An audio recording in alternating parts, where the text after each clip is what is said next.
on YouTube as well as Facebook. Coming up in 6 minutes, people. Let's have a good one.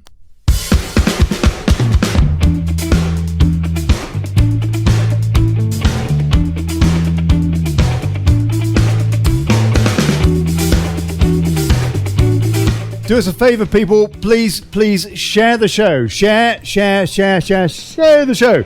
Because I can't. For some reason, Facebook is not allowing me to share the promo to tonight's show, even to groups of which I am an administrator. How very Nick Clegg! Aye. Goebbels would be proud, mate. Proud.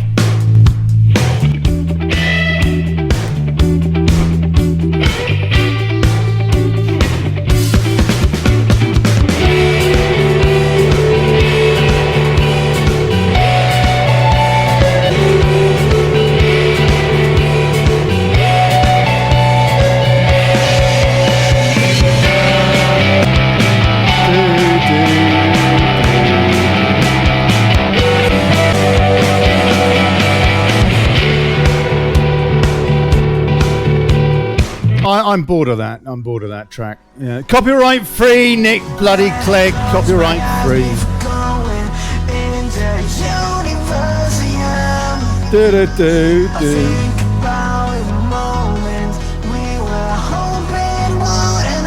Yeah. Didn't know.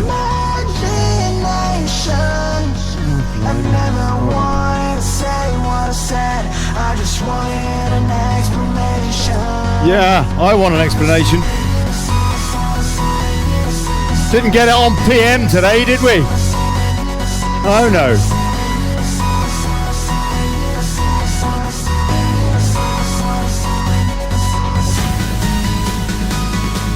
No, never mind the locals. They were busy telling us about Pilates as opposed to yoga on PM. That's the BBC for you.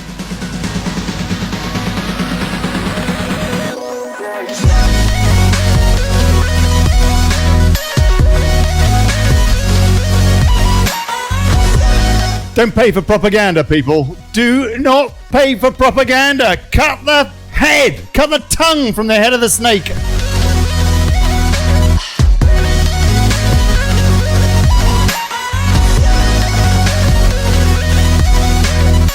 And if you think that this is a reasonable show that actually looks for answers as opposed to just distraction, then hey, please share the thing. Thank you.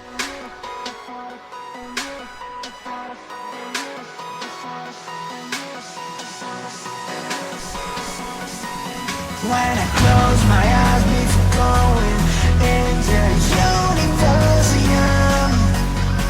I think about the moment we were hoping wouldn't end, because I never knew it was my imagination. I never wanted to say what I said, I just wanted an explanation. Never wanted.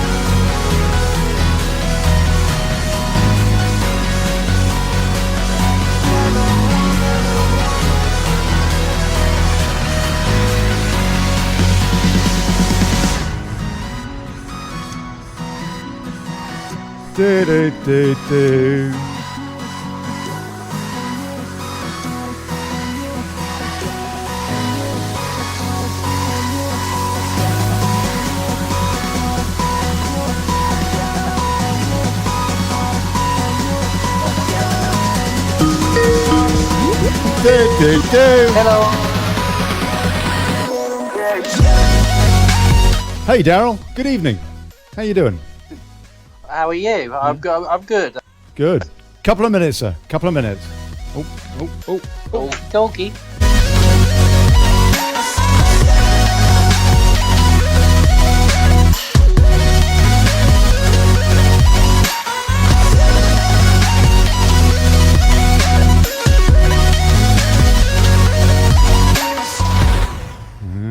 Hey, Kate. Hello, Ollie. How are you? Oh, blimey. Hold on a sec. Why are you coming? You're coming through us. You're not coming through my headphones. That's... Oh, blimey. Kate, would you do me a favour and give me a shout back? It might help. Thank you. Really bad, okay. Damn tech, I tell you, Darrell.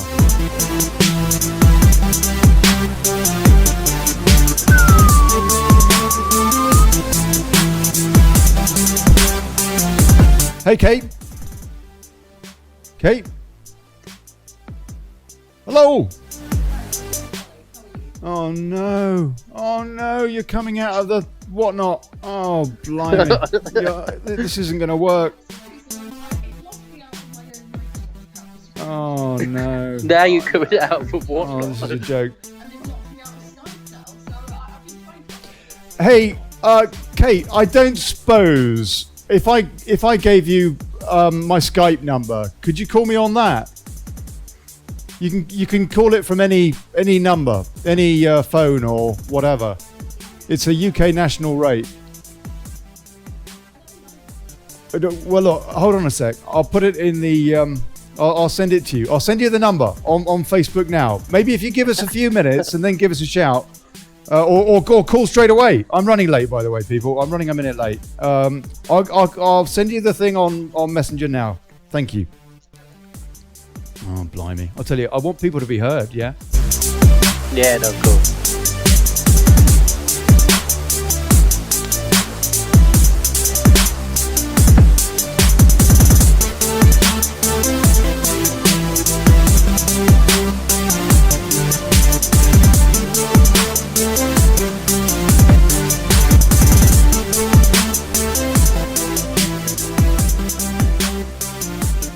Oh, that's awful. Right, yeah, one more minute, people. One more minute. Yeah. Oh, yeah. Oh, here we go. It only takes a minute, Olly. Oh, that's what we need. That's what we need. Bit of Barrier White. Bet it took him longer than a minute. Oh, hold on. What's that? Right. Now. Enough of that. Kate? Hello, Olly. Can you hear me? Yeah, Darrell. Can you hear Kate? Yes, we can all hear each other. Happy days. Oh, fantastic. Oh, now that's what I call a democracy. He's not coming out of his whatnot anymore. Yeah, we're here. Oh, my goodness. Then the props that I've got here are not going to work. Hey, what's that? Oh, well, I figured a question about a certain story that was in the newspapers may pop up regarding Gerard, and I had a plan here that I was going to showcase, but it's fine. You won't be able to see me now because of the lack of Skype and camera, but it'll be published on Friday anyway on the NEC page. So. Oh my God, somebody's getting published on the NEC page. Am I? Oh, Darrell, if you want to put your camera... It's been dormant for quite a while, hasn't it? But, it seems that I've got to... 30 seconds, up my game people. once again. What gets published on the NEC page is the story. The fact that something's being published is the story. Yeah. Well, yeah, they're just fussy, aren't they, about what we're allowed to say and what we're not. It makes transparency really difficult between us on the NEC to the members, because you never know when you're breaching confidentiality and when you're not with this. Oh, all right. Should we just start this thing? Yeah, let's go on. Let's crack on. Right, let's enough of that. Hold on. Oh, hold it. Oh no, why is that coming out of there? Oh no, oh what a nightmare. Everything's coming out of my speakers. Oh, for crying out loud, never trust a Windows update. That's what I say. I don't think, can you hear this, people? Yeah, I can hear you. Yeah, but can you hear the music as well? Yeah, for crying out loud. Look, people, I apologise. I need to get this right because otherwise I can't use any audio from, people, what they're talking about in the mainstream bloody media and all that. So I need to sort this out. So bear with me a sec. Hold on. Get 5 minutes it's allowed or something. Me back in my Microsoft account. Oh, what is it? Oh, good. Oh, well, in that case, Kate, we've got 5 minutes, so try that because it'll, I don't know, save the phone bill or something. Hold on a few minutes, people. I apologise. Daily chaos. Okay, one sec. Copyright free Facebook. That's why this is always used on every advert and his brother. Chaotic as the actual Brexit process itself. Yeah, well, we strive to, run a parallel here. Be reflective. Oh, for crying out loud! I might have to restart the show. Oh, blimey! What a pain. Where's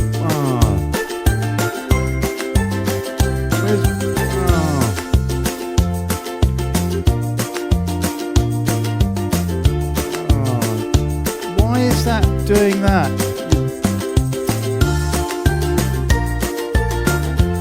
Yeah.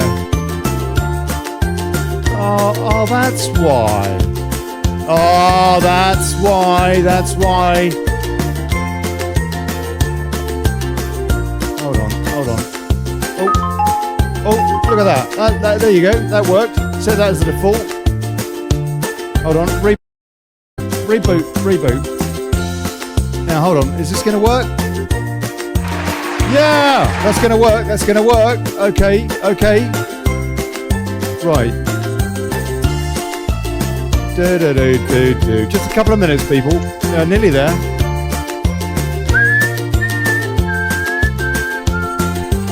Darrell, are you still there, mate? Yeah, I'm still here. I'm God just sort of keeping quiet, letting you concentrate. Thank you for your patience. Thank you. Katie? Ominous silence. Oh, hold on. I'll call her. There we go. I hate Skype. Because it's Microsoft. Oh, hey, Katie. Hello, good evening. Oh, wow. Oh, lovely. Oh, you're looking delectable. Okay, 1 minute.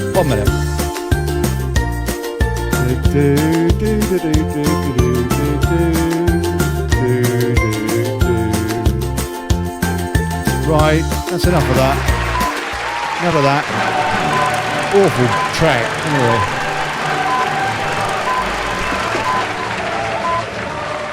Hey, folks.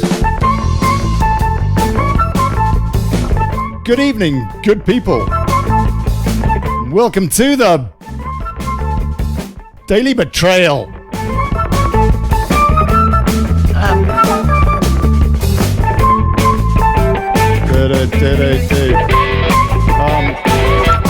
I can't hear any audio. Yeah, holding democracy to account, fighting for self-determination, and exposing plutocracy. Hold on, can you not hear this, Kate? Can you not hear the background theme music bit? Can you not hear the chickens? I can't hear you. Anyway, all right. I'm Olly Connelly. Thanks for turning up. And now, having a KIP. So, what happened to UKIP? Where was the Brexit representation at the locals? Why was this opportunity lost? Meaning tens of thousands instead spoiled their ballots. I'm not 100% certain whether or not this is Never to be counted, by the way. Never to be counted. Oh no, they don't actually count the spoiled ballots. Apparently 35,000, that's what they reckon in the fake stream. But what does that mean? It was 100,000 spoiled ballots? I don't know. We'll never know. Anyway, candidates Kate Paris, UKIP NEC, and Darrell Goodliffe from Politicalite and KIP Central analyse the political fallout right here, right now. Taking your calls on UK national number 033-000-11264. That's at the top of the spiel from 7:30 in half an hour, and we'll see you in the comments. Please support the show. PayPal.me/Brexit. Thank you. Oh, yeah, and please share the thing. Yeah, I tried to share the promo to the show earlier, and it wouldn't let me to groups that I'm an admin of. How very Nick Clegg. It's called fascism, people. Goebbels would be proud. Right, okay. So I want to say a big cheers to Darrell and Katie for popping in tonight to have a bit of a chat over events and what have you. What's going on? Bit of a roll call. Can you hear me, Katie? I can hear you now, yes. The audio wasn't very clear a minute ago when you were doing your introduction, but can you hear me clearly? Yeah, I can hear you clearly. Thank you. Fantastic. I better check. I suppose I better go and quickly make sure that people can hear us on on the social networks that we love so much. Darrell, can you hear me, sir? Oh, hold on. We got Mark Conway calling already. Look, 7:30 for call-ins. 7:30, please, because otherwise we're not going to get any questions out. Darrell, can you hear me, sir? Blimey. Oh, dear. Oh, that's ominous, isn't it? That's ominous. Hold on a sec. Maybe I cut him off or something? For crying out loud. Let me just try and work out what's going on here. Darrell, what is going on? Why can you not hear me? I'll tell you. Aye. Let me see if I can add him to this call. Yeah, I don't know. I did have problems with this rig, and I'm actually in the middle of rebuilding it. And that probably is why got a few technical gremlins going on with my sound today, just for fun. Hello. Hey, Darrell, you're there. Lovely. Good man. Yeah. Okay, brilliant. We got Darrell and we got Katie, and let's have a very quick look just to make sure that we're actually going out, or are they censoring the broadcast, as is doubtless their wish, before we can get into the guts of this. Hey, Darrell, what's that? You said your tech self-censors. You don't need, the state doesn't need to do anything. Okay, brilliant. We got Darrell. No, that's right. They don't really. They don't. And true to form, Facebook, I cannot see the comments. I have no comments on Facebook to be able to respond to. How very kind of you. Thank you very much indeed. That's something that they've been doing over the last few shows. It makes you really wonder, doesn't it? They just do not want us talking. Unbelievable. What kind of social media experiences have you guys had recently? Katie, have you had any problems with the Nick Cleggites? It's quite odd. I'm not sure if I'm being shadow banned in some manner, but when I write something that's reasonably serious, I don't seem to get much coverage. However, if I post a selfie out campaigning with a leaflet, I'll get quite a few likes in a short space of time. So sometimes I think like Facebook are just putting out my photos and they don't put out anything that comes out of my mouth or that I might type down.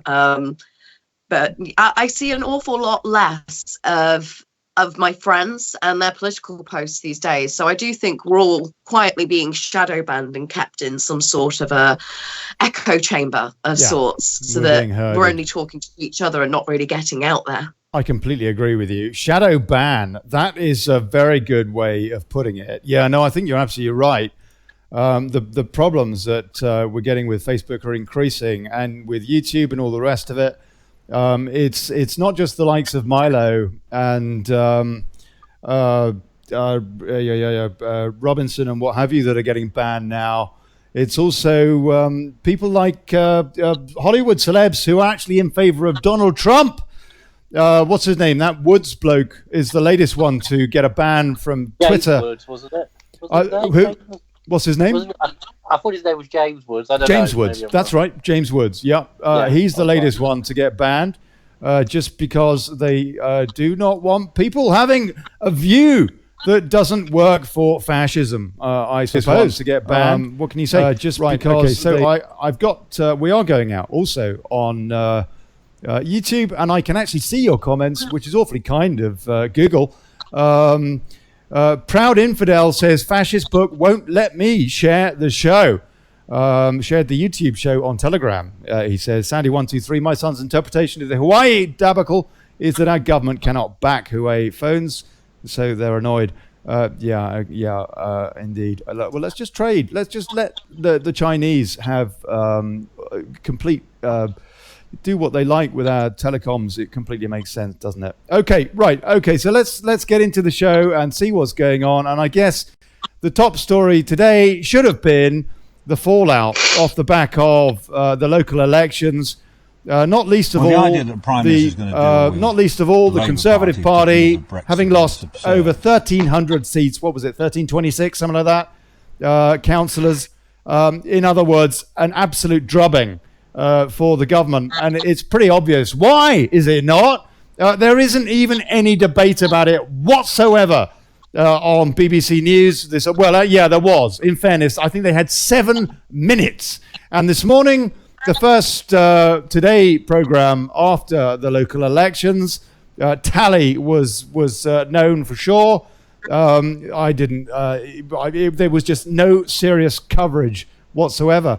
Tonight on PM, for example, they had a piece on yoga versus Pilates and what we should be doing and what's the health benefit of the rest. You know what, BBC News? That is not news. We want to know what is going to happen with the broken politics, with the broken democracy in our country. Now that is a news story. And guess what? After the drubbing given to Labour and the Conservatives the other day, you would think that would be something that would be on your radar as well, but apparently not.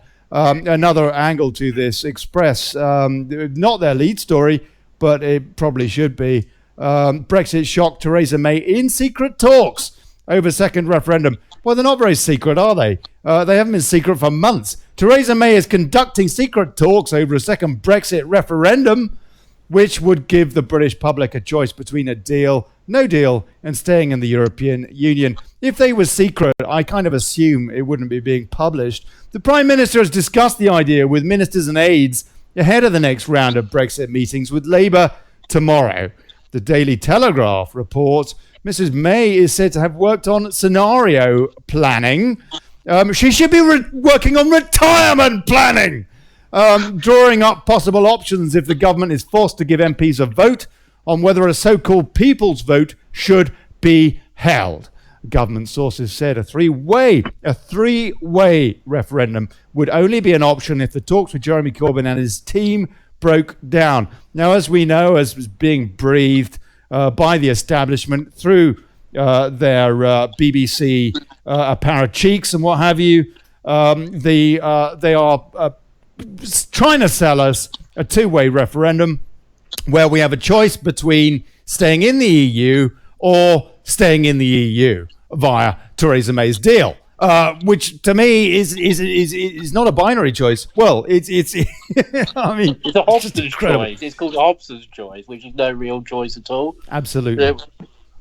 That's right. I mean, actually staying in 100% is better because at least then we can get out without, basically the equivalent scenario being give your neighbours the keys to your house and say, when you finish taking the furniture, give us the keys back if you want. I mean, that is what May's deal is. It's as simple as that. So anyway, okay, right. The Premier is believed to be prepared to offer Mr. Corbyn 3 major concessions in return for a deal to break the Brexit logjam. According to the Sunday Times, Mrs. May will offer the opposition a temporary customs arrangement, worker rights in line with those in Europe, and alignment on regulations on goods. But the suck-up compromises may not be enough. It's just an absolute joke, isn't it? Katie, what's your take now on where we are? Well, I think this has been purposely orchestrated, to be honest, Ollie. Back in 2016, when we won the referendum, I mean, we were joking between us when we said, well, we saw what happened in Ireland where they didn't win the vote that they wanted, so they held a second referendum. That's that right. was on, of course, whether they were going to take on the euro. But we knew the similar sort of thing would happen here. And what did we expect when we had a Remain Prime Minister like Theresa May expected to deliver Brexit? That was never going to happen. That's why they've kicked the can down the road on the worst deal that a Prime Minister's ever put before a government. I mean, how many times has it gone now? I think 3 meaningful votes and it's been turned down every single time. I mean, how can you give an A-B type situation where it's, well, I know you voted to leave, but you can vote for my deal, the deal that historically got the worst vote ever in government. Yes. Or you can decide to remain. It's not really a choice, like you say. It's either, we remain via Theresa May's deal or we remain. They never wanted us to leave. And they think that if they have a second referendum, it upholds this sort of pantomime of democracy and people are still going to go along with it. And I think that's why they've made it so difficult. Brexit was never difficult in the first place. It's still not difficult. We just repealed the 1972 Act and leave under WTO rules. But apparently that seems really hard for our government to actually figure out somehow. But that's because obviously they're offering commissioner jobs to sell off our sovereignty. Yeah, no, absolutely. Darrell, anything you'd like to add to that, sir? I don't think there's really much I can add to that. I do have to say I'm glad Katie's well dressed and that people can see her and not me, because I'm enjoying my first day in what seems like years without soup. So that's a good thing. But here's maybe a little addition. If that is the choice and there is a second referendum, surely we're going to have to seriously think about boycotting that referendum, because that's not a real choice. Well, hold on a sec. Okay. So the deal is that as things stand, we would be going into having an EU elections. Oh, sorry. Hold on a sec. You're talking about boycotting the referendum, not the EU elections. Yeah. Right. If that's a Hobson's choice we're offered, then we'll have to seriously think about boycotting that, surely, because that's not a real choice. Yeah. And we can't legitimise it by making that choice. No, so I wouldn't bother voting in that. No way. No way am I going to vote for Hobson's choice. Absolute joke. Kate? Well, what are your other options? To be honest, if that's what they put before you, there's going to be a second referendum. If you go, right, we're not going to vote, then Remain are definitely going to win.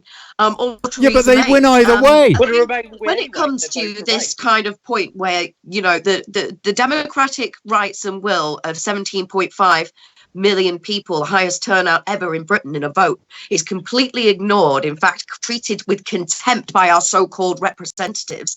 I think, you know, it's a time when we see things like the yellow vests in France. I don't think it'll be very long until something quite similar and quite disturbing comes to Britain. We look at recently, what are they called, those climate change activists that were lying down in roads in London.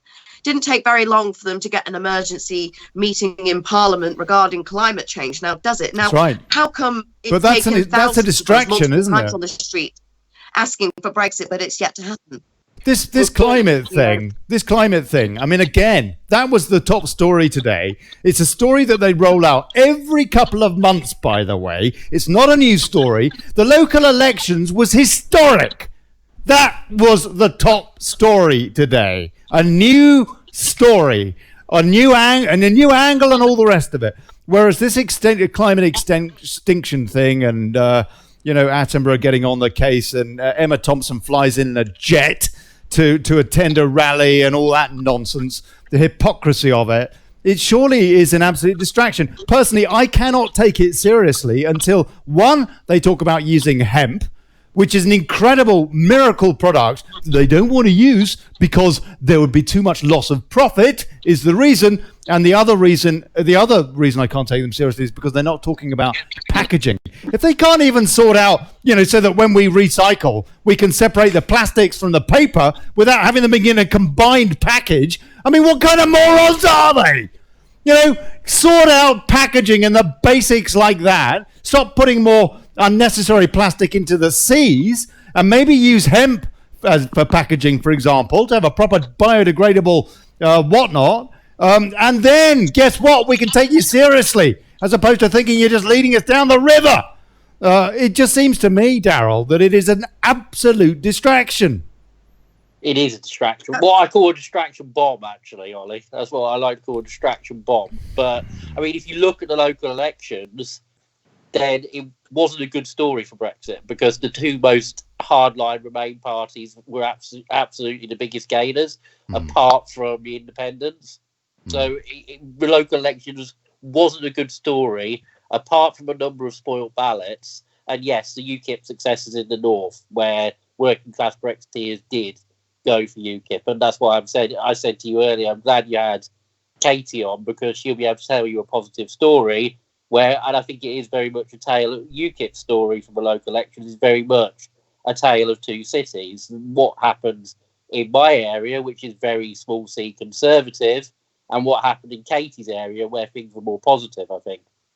Well, apparently, we'll go into this from a different angle now. Apparently, whilst most of the mainstream media is informing us that, some welfare claimant or other has just produced another welfare claimant or other, which is all terribly exciting. If you happen to know them, I suppose. I mean, I don't know who the bloody hell they are, and I don't much care. As long as they're happy and the kid's fine, Good. Give them some privacy and shut up. Westminster, on the other hand, has got a headline worth discussing. Three-way referendum discussed as MPs hit out at Tory Labour EU deal. Theresa May's government have apparently discussed the possibility of a three-way referendum as MPs hit out at her attempts to cobble together an EU deal with Labour's Jeremy Corbyn. A second referendum has been considered that would include remaining in the EU, a no-deal Brexit, and May's deal. Well, that's different. Now, the no deal. One sec, Darrell. Yeah. The no deal option is one that maybe now is being included in this referendum. Okay, please, Darrell, you tell me what you think. Well, I'm going to completely row back on what I said earlier, because if a no-deal Brexit's on the paper, then that's a real democratic That's different. choice, That's a different kind of referendum. And we should participate. But if it's two flavours of Remain, May's deal, or just outright remaining, then we shouldn't participate. It's a tactical question. To go back a little on the debate we were having earlier, it's a tactical question as to what, depending on what's on the actual ballot paper. If there's a second referendum, Brexit must be on the ballot paper for it to be a legitimate democratic exercise. If it's not on the ballot paper, it's not a legitimate democratic referendum to have. Let me ask Katie a question now, and I want you to answer this as well, Darrell, because it seems to me, I'm a bear of small brain, excuse my utter stupidity, because I voted to leave, for example, so I must be a bit of a thickie, but it does seem to me that what we voted for, what David Cameron told us we would be voting for, and that it would be binding, your choice, not politicians, yours alone. For example, what was put out in that propaganda, the pamphlet, the £9 million pamphlet that everybody had to pay for, whether or not we agreed with the fact that the government was completely siding with this EU cabal, the case was no deal, which isn't no deal anyway. It's just leave. It's called leave. Leave. It's not really that difficult a concept to grasp. Leave. And that is surely what a no deal, what they call a no deal, actually is. It's the closest that we have seen of all the discussion that we've seen in the House of Commons, for example. The closest to what the people voted for was what they are calling crashing out on a no deal calamity, Armageddon. It's not crashing out, point one, because we would be falling back on a deal, a revered deal, a deal that most of the world trade on, WTO regulations. And also, of course, there are various ancillary deals in place already, irrespective of what happens, to make sure that the planes continue to fly, that the lorries continue to move, etc., etc., etc. Tell me, Katie, am I somehow missing? I know I am a bit of a thickie. What am I missing? I don't believe you're missing anything there, Ollie. I do believe that we voted to leave. However, ever since we did vote to leave, people have been this story that people didn't really know what they were voting for. They like to think that the British people are a bit thick. And obviously they couldn't have meant what they meant when they wanted to leave. So it's been interpreted, it started off as, hardline Brexiters who wants a hard or a soft Brexit. And now it's more, well, do you want Theresa May's plan, which is basically remain, but with some other nasty bits that make sure that we can't ever get our democracy back. That's right. Or it's this nasty no deal, which, they've painted it as the sky is going to fall and the economy is going to crash and the world is going to come to an end. We're all going to starve in the streets like it's Venezuela. We probably will, by the way. I think they've purposely gone and done this, but I don't think that we've got much of a choice. This is the thing. If the government decides that they want to hold a three-way referendum, I mean, the two-way one, as Darrell was saying, sounds awful. But if no deal is on the table. For me, I know that we already voted to leave. Yeah. However, we don't seem to have much control over our elected representatives because of how our internal democracy works here. It's like anarchy. So we can't hold them accountable, so they don't feel that they have to uphold our vote. Actually, it's not like anarchy. Excuse me, that's the wrong way of putting it. But yeah, I mean, these politicians, they just clearly do not care about the democratic will of the British people, and the media is entirely complicit. Let's be absolutely clear about that. If anybody can take me to task on that, please call in. I would love to have that debate with you. Darrell. Look, the fundamental problem with Brexit and why it's not happening is we have a parliament which doesn't represent the people. Yeah, Parliament has decided but it is going to overrule the people, and that is the fundamental problem of Brexit, that the Parliament doesn't represent the people. British public opinion now is very much going towards what we call is typically called a no-deal Brexit, but as you rightly say, is actually Brexit. Yeah.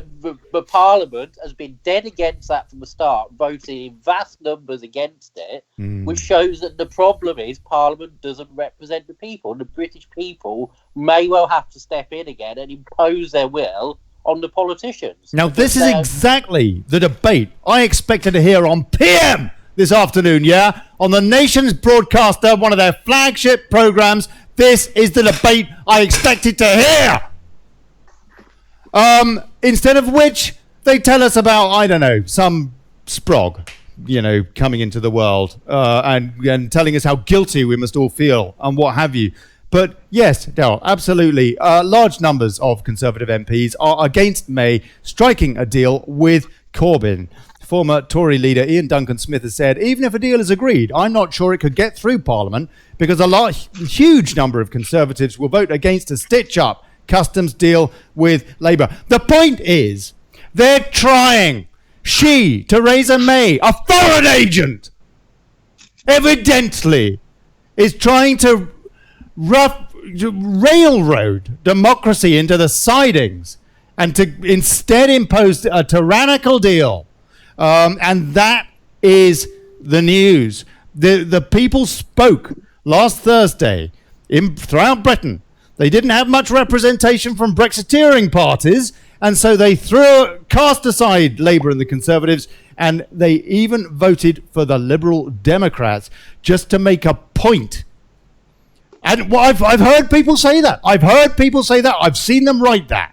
That is one aspect of what happened. And instead of the media, for example, instead of the nation's broadcaster that is supposed to be trying to uphold the best interests of the British people, discussing what is this problem with the disparity between the British people and their so-called representatives, they're telling us about Pilates and yoga. But this is the point, isn't it, Ollie? This isn't a representative democracy. Because in a representative democracy, the representatives represent. This is an oligarchy. This is a rule by a small group of people, i.e. MEPs and the media establishment, against the rest of the people. But this isn't a representative democracy at all. This is, because the representatives aren't representing the people. Okay, this leads me into the thrust of tonight's show, which is, where was the representation at the locals from UKIP? What happened, Katie? Well, I believe that we actually fielded about 300 more candidates than we did in previous years. Now, right. I want to know as well, Ollie, where did it all go wrong? Is that for sure? I expected.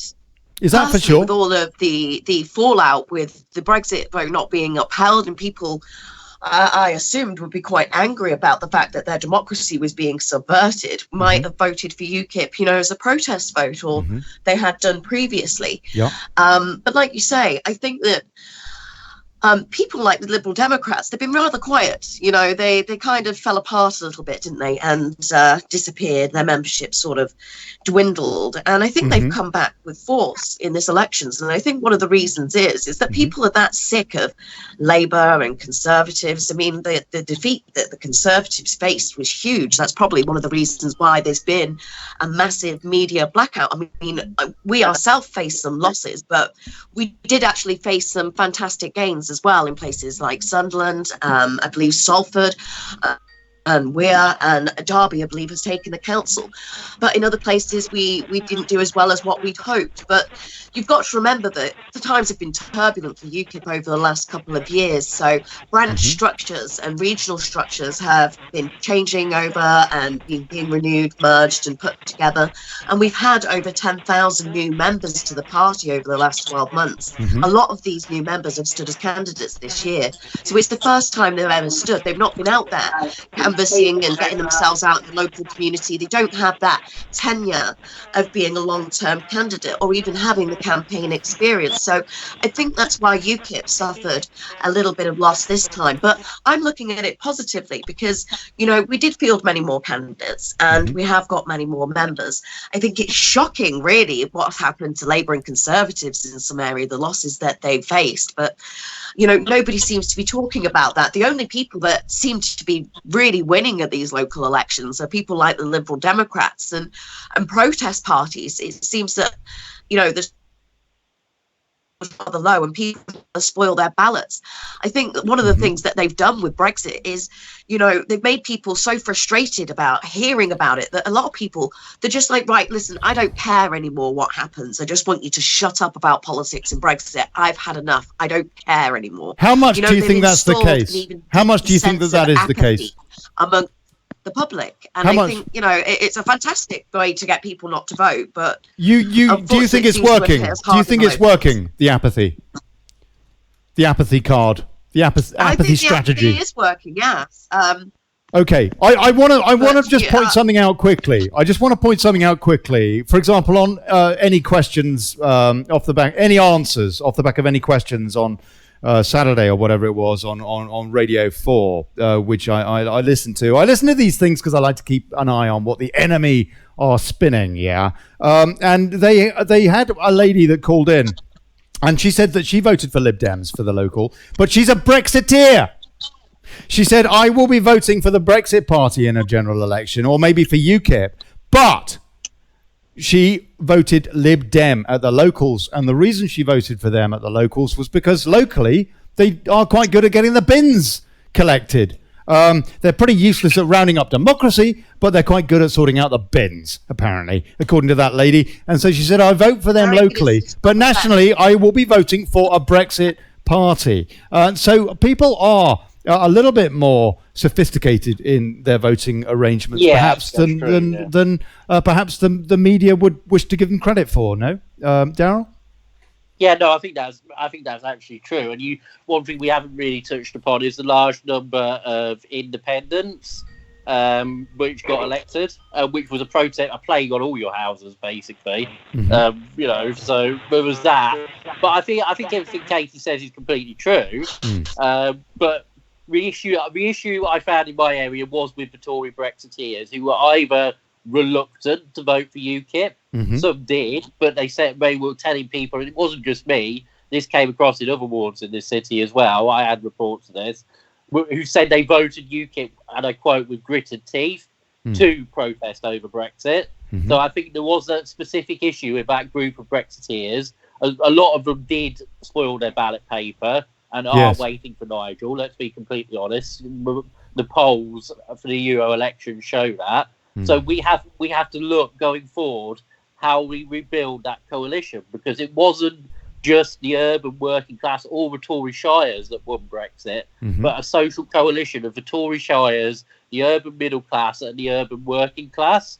And we have to watch how we have to, you know, figure out how we rebuild that coalition, because that coalition is a little bit fragmented at the moment. I think working class Brexiteers are very interested in UKIP, and that was shown in our results, and are prepared to go. But Tory Brexiteers, it was a much tougher sell. Much tougher sell, and that was reflected in results. It was, you know, Swindon was down, for example, which is a bit like Peterborough in the sense that it's a full C conservative, you know, town stroke city. So that is the issue that we are faced with after this election. I think, you know, nobody can deny the results in Sunderland were excellent. Derby was to a degree, due to the hard work of local kippers who have a fantastic reputation there as well. Mm-hmm. But as a group, we have a problem with getting Tory Brexiteers out to vote for us. Okay, right. We had somebody call in who I've had to cut off a couple of times because when he called in, he hadn't muted his something or other, and I was getting quite a bit of sort of white noise, and so I didn't want my other guests to not be heard. So if you're going to call in, please do, but please also mute your Skype until I bring you in, which I will. And we've got Mark P. Conway on the other hand has called in and has been nice and quiet, and I appreciate that. Mark, what would you like to say or ask, sir? Well, the other week, as you know, Ollie, was my first time I voted, and I voted UKIP, and I was reading there that Gerard Batten's going to resign on the 2nd of June. That's right. We'll cover that in a sec. Yep, carry on. So I'm just thinking there, listening to Kate, that how can I now have faith in UKIP doing anything towards actually being successful if Gerard Batten's gone about resigning? I'm just hearing that. It's sort of I thought, hang on a second here. Now. Well, hold on a sec. This isn't new news. Batten resigning is an old story. He was only ever a caretaker leader now. Because he promised. Go on, Darrell. He's going to resign after a year, so it's not new news. But new news is a date. He's just confirmed it. That's all. Yeah, that's right. Gerard Absolutely. Batten will be standing down. He was supposed to stand down. He had a 12 months tenure. He actually got elected unopposed. So he does actually have the full 4 years, and only Gerard Batten can pull a leadership election. However, Gerard Batten is a man of his word. And he said that he would, after 12 months, call a leadership election where people will stand against him, because previously, he came in to save the party, which he's done a very good job of. Yeah. But, that term came to an end in March. Now, because of the local elections and expecting the European elections, we didn't think that it would be appropriate to run a leadership election at the same time. No. So the NEC will be having a meeting. I think it's on the Sunday, the 2nd of June. And I should imagine the systems, the eligibility and everything else will be announced, and you'll have a leadership election. However, I don't know whether Gerard Batten will be standing again. If Gerard Batten stands again, which he may well do, he's done a very good job, then he'll be one of the options in which you can vote for. But for those of you who are out there that left UKIP because they weren't happy about Gerard Batten, or maybe, you left earlier on, you weren't happy about Henry Bolton, but you want to have a say in UKIP's future. If you've been a paid up member in good standing for 28 days, you'll be able to vote in these leadership elections. And you can vote for £4 a month. www.ukip.org. Anyway, I am a member. But there's nothing to be concerned about, because Gerard Batten, he promised to resign, but I think it's quite likely that he'll be putting his name forward to stand once again, depending on the outcome of the EU elections. He's saying here that he was going to until April the 13th, but now he's put it to June the 2nd. Yes, we wanted because to leave it after the European elections are finished. That makes sense, doesn't it, Mark? Yeah, I know, but it's just, why is he going? What's the problem? I think he's a top leader. I'm sorry? You think he's a top leader? So, okay, all right, fine. Let me just take another view on this, because I think Darrell might have a slightly different attitude about Gerard Batten. Okay. What are your thoughts, Darrell, on Gerard Batten's tenure as leader? And indeed, has it not been honourable the way that he took on the mantle? He did save the party from bankruptcy. He basically put it back on the right course, i.e. towards Brexit, as opposed to having been under Henry bloody Bolton, more of a Brino party, if that. I mean, a guy that would have made a fantastic Theresa May-ish type Brexit minister, it seems to me. This Batten character, it seems, has at least given UKIP a sense of itself.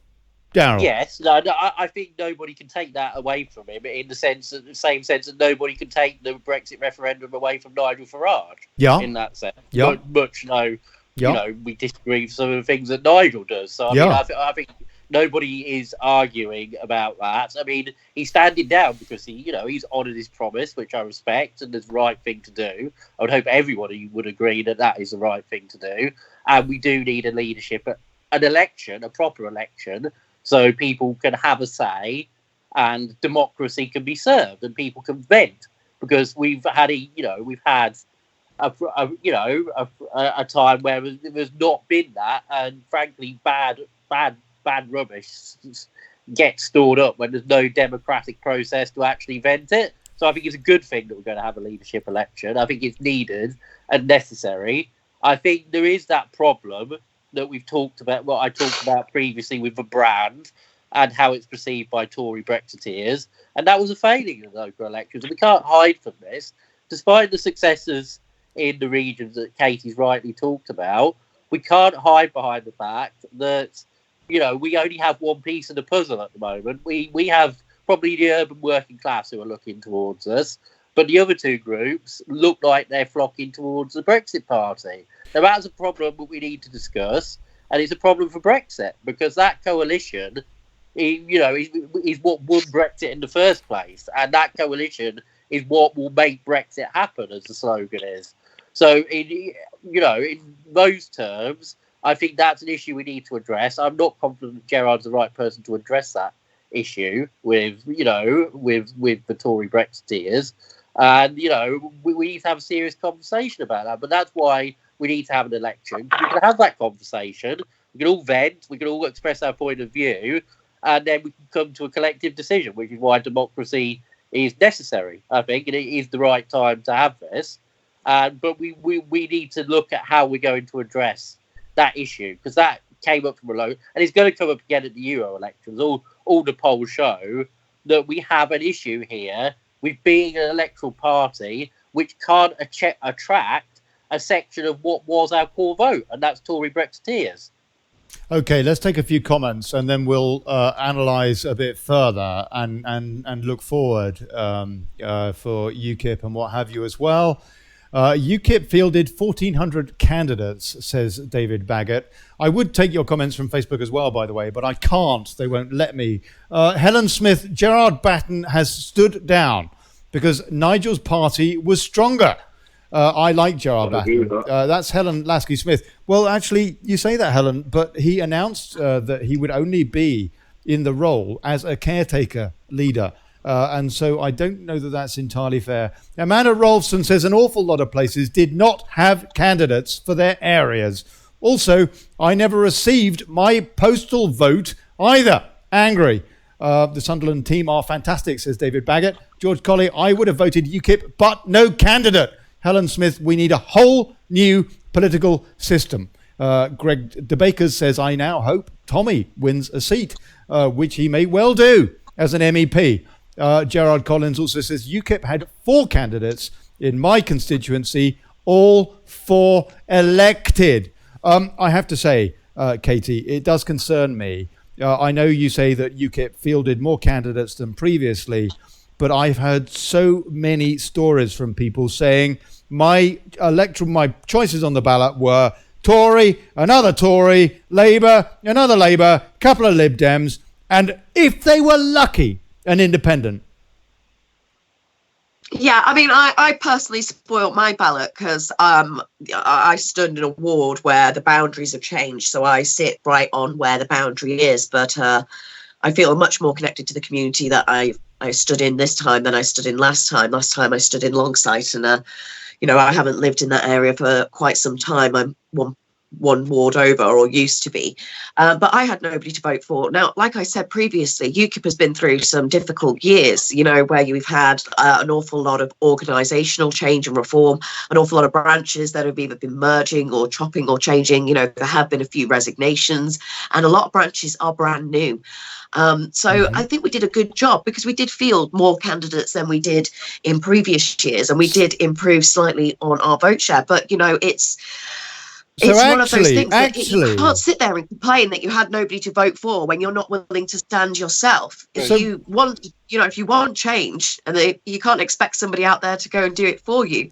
If you had no candidate previously, then sign up, become a member, and be a candidate next time. So actually, what you're saying, absolutely, because I think standing as a candidate is one of the most bonkers, but also the most brilliant things you can actually do.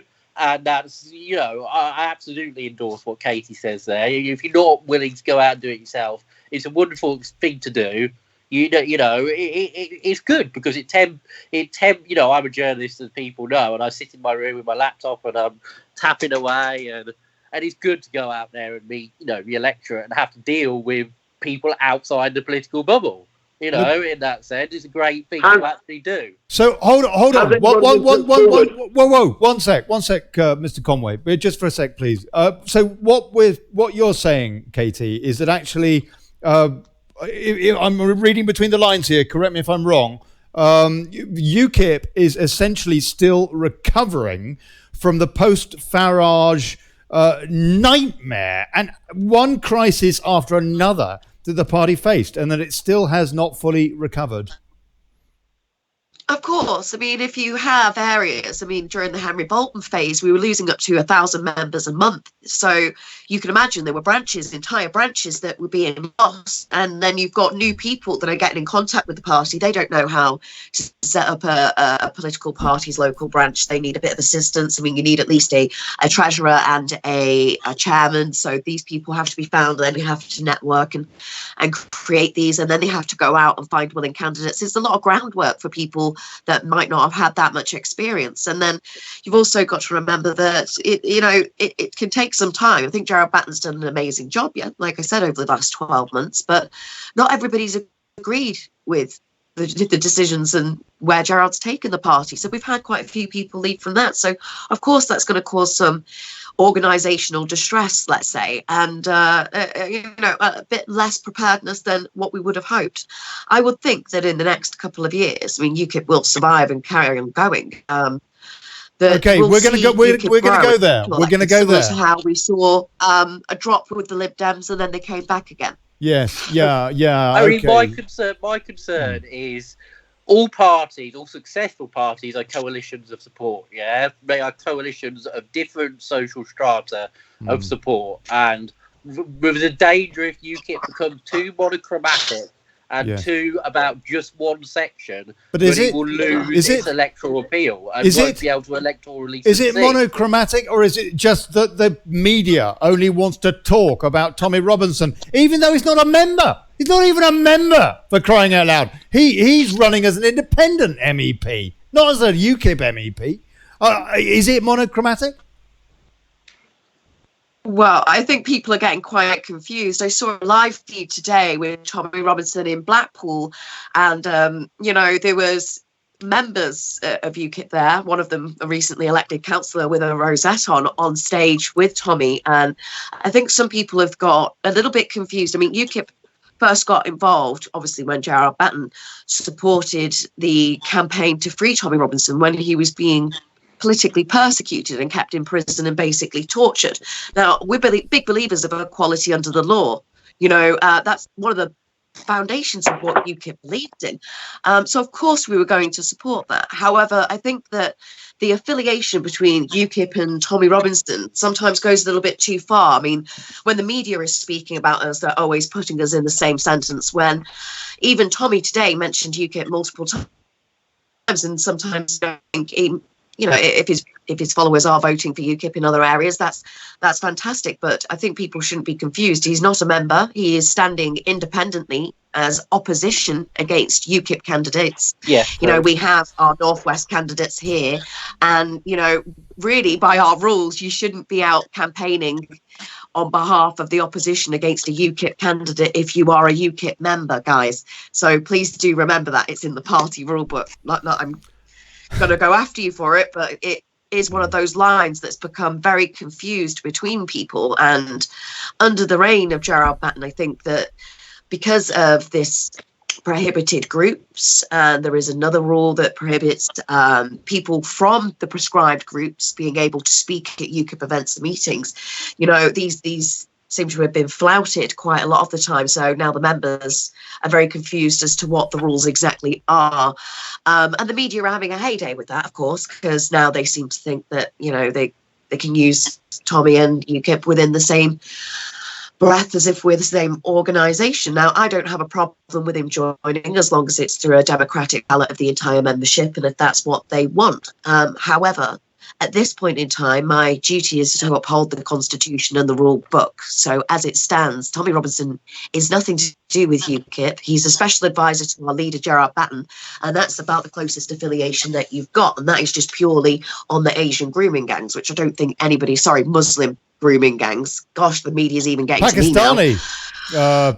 So grooming far gangs. too PC for this child show. rape gangs. Goodness. Child rape I do think gangs. that the lines have become a bit blurred and people are thinking that he's already a member or possibly even standing as a UKIP candidate. A lot of people did think that he was a member. Yeah, I came across that. There was a contrast in responses on Tommy. And in the tiny working class area that had in my ward, it was positive. In Longport, which is more middle class, it was more, well, I kind of understand what he's saying and I kind of agree with what he's saying, but it's a bit rich for my blood. Yeah, peer pressure. It's called peer pressure. That's what that is. The debate needs to be on the rule. The rule is a little bit ridiculous and unlibertarian because it says people can't change. Yeah, so I don't like the rule, and I would be in favour of some kind of tariff system where you have 5 years out of being EDL. Look, let's be clear. Let's be clear, yeah. All political parties have nefarious acquaintances or whatever. I'm not saying that Tommy Robinson is, by the way. When I say nefarious, what I'm really meaning is controversial, yeah. You know, I mean, look at Labour for crying out loud with, you know, I don't know, Hezbollah and goodness knows what. It's the same with the Tories. We trade with the Saudis and they just execute people left, right and centre. We trade with the Chinese and they're trying to steal our God knows what, secrets and all the rest of it. And they have concentration camps in China. Yes, they're also the biggest polluter on the face of the planet where there's nothing. They didn't mention the word China once on PM when they were telling us how we all need to feel so guilty about the planet. Earlier, no question raised whatsoever. With Tommy Robinson are appalling in the eyes of the media, but you know Jeremy Corbyn's affiliations with the IRA and Hamas somehow get glossed over. I think so. You know, it's very odd how they demonise the man so much, but I'm unsure on whether so far if it's been a positive alliance for both Tommy and UKIP. We'll have to see at the end of these European elections, won't we? Okay. When the results come in, and we'll see how well he does and how well UKIP does. And there are a few people in UKIP that believe that one of the reasons that UKIP did not do so well in the local elections was because of UKIP's affiliations with Tommy Robinson. And other people have said that the only reason they voted for us was because of that. So, you know, without the concise data on why people voted on why they did or why people have recently joined, for instance. I don't even know that. I think there is a sociological divide here because a sociological divide. Yeah, because I think middle class people might well agree with Tommy, but they're scared of what. That's right. I agree with you. So I agree with you. Yeah, like the guy I talked to was in a bigger house. He said, well, I kind of understand what you're saying, and I kind of, sympathise a little bit. But, he is passed with the EDL. It's a bit too rich for my blood because it's about appearance and the appearance that they project to other people. And we have to understand that. We used to call these people shy kippers. Shy kippers, the ones that wouldn't publicly support you, but when they went to the ballot box, they'd vote for you. But that doesn't seem to be happening, does it? I mean, nobody's watching you when you go and cast your vote. I mean, they could say that they voted Conservative and go put a tick in the box of the BNP if they wanted to. Nobody's really going to actually know. So I don't understand if there is like this sort of secret middle class wanting to vote for you. Hold on, Mark. Hold on. I will bring you back in. Stopping them from doing that privately, but they're not doing it. So I'm sorry. Just that last bit there, Kate. I didn't hear what you said. I said, well, the people that Darrell was talking about these middle class sort of Tory voters that are secretly like, well, I sort of agree with some of what Tommy's saying, and I agree with UKIP. However, it's a bit rich for my blood. Well, these are what we used to call shy kippers, people that agreed with our policies, but they'd never publicly go out and state it to their friends and family. But when they go to the ballot box, they cast their vote in private. So if they really are shy kippers, if they do agree with either Tommy Robinson, and not that he's a kipper, to go back, or they agree with UKIP and our views, how come when they go to the ballot box they're not voting that way? Well, yeah, because it's almost gone the other way now, I think, where people are saying, yeah, we kind of agree with you, we kind of understand, and you will say that to you on the doorstep, but we won't actually go out and vote for you. To be fair, my ward is mostly like that, so the only people who could have voted me would have been those people if I won. If that makes sense, do you know what I mean? I don't think the Tories went out to vote. I think a lot of Tory Brexiteers decided that they weren't going to go out, they weren't going to campaign, they weren't going to stand. Or spoil the ballot. And that's, yeah, they just spoiled their ballot. They, in protest at what their government, what their own party has been doing. I think that's why the Tories did so badly. But, it'd be interesting to have a conversation. Okay, Darrell, just bear with me. I want to say I'm going to extend the show tonight a little bit, and whether or not Kate and Darrell are available to carry on is up to them. But they're very, very welcome to. But there's a lot of comments I want to read out, and also somebody called, for example. If you want to call in, please do. The number is at the top of the spiel in there. Somebody did twice, and I cut him off twice because his microphone was quite noisy. And I couldn't hear what the other folks on the call were saying. So no offense, but please call back if you would like to. I do want people to be heard. Mark Conway, what's your take out on what you've heard? Well, a quick question, Alexa. Has anybody been put forward to replace Jerry Batten? Who are the candidates to replace Gerard Batten? Yeah. As far as I'm aware, I've had 4 people suggest to me that they are interested in standing for the position of party leader. Any idea? Can you say who? There will be competition. I'm afraid that Sargon will not be eligible. Neither will anybody who has a term of membership that is less than what the NEC decides when we come to our meeting on the 2nd of June. But I can tell you that the eligibility, if I get my way, will be a lot stricter than what it was previously. Right. So hold on a sec. Hold on, Mark, please wait. Well, Sargon's barely been in the party for 6 months. He isn't even really eligible. Well, even under how did Henry Bolton get in there for leadership for 3 years? He just doesn't have the tenure. No, fair enough. That's fair enough. He hasn't shown enough party loyalty yet. That makes sense. I mean, if you like party politics, I'm so fed up of party politics. I don't trust any of it, frankly. I'm so fed up of personalities. I can't stand all this personality-driven nonsense when we should be getting behind the cause. It's the cause that's important. And either people are for it and they are suitable to lead us, therefore, or they're not, in which case they can bugger off. It seems to me it's as simple as that. But I do understand why UKIP would have rules about whether or not somebody, whether they've been loyal to the party for long enough, because otherwise they can have fly-by-night situations. I can understand that from the point of view of the party. I'm more interested in the country, but I can understand that from the point of view of the party. How did Henry Bolton, how on earth did a character like that end up as leader of UKIP, and might that not happen again now? Well, Bolton had Farage's endorsement, and that's why I believe he did so well. I don't think that anybody who is quite unknown, let's say, within UKIP, but just has the backing of somebody who's quite well known, no, they won't get into a position of such high importance again. I think that the effects of poor leadership have taken a great detriment to our party, and it's taken a lot for us to get over that. And luckily now we're doing very well. But now that Gerard Batten is resigning and calling a leadership election, whether he stands again or not, I am quite determined that the caliber of people that we have that are eligible to stand are of a suitable caliber of nature to lead what is the biggest anti-establishment party in Britain at the most important time in our democracy, for our democracy and freedom. You know, it's very important. I mean, if we get this wrong, then there is no anti-establishment party and there won't be anybody fighting for Brexit. I know so many people seem to think that this Brexit party is going to be around for ages. It might do okay in the European elections, but they didn't field anybody in the local elections. It doesn't have a constitution. It doesn't have a manifesto. It doesn't have policies. It's not even really a political party. It doesn't have members. You know, it has subscribers.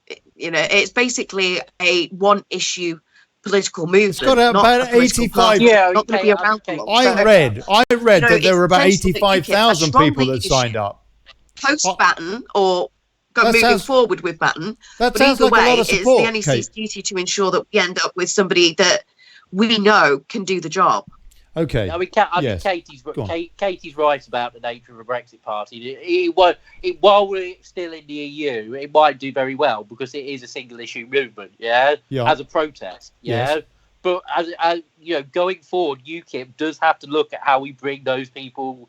I'm not talking about the leaders who split them, gone their way, and said their piece and they're gone.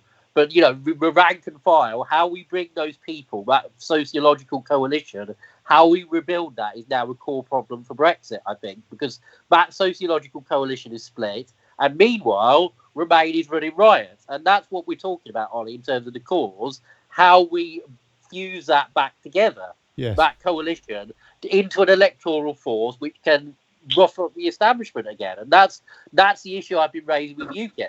When we talk about this second referendum and you talk about a coalition that are going to fight for our rights, the only time that I've seen people really actually put their grudges to one side and all work together for a common cause, which was our democracy, our sovereignty, our freedom, getting out of the EU.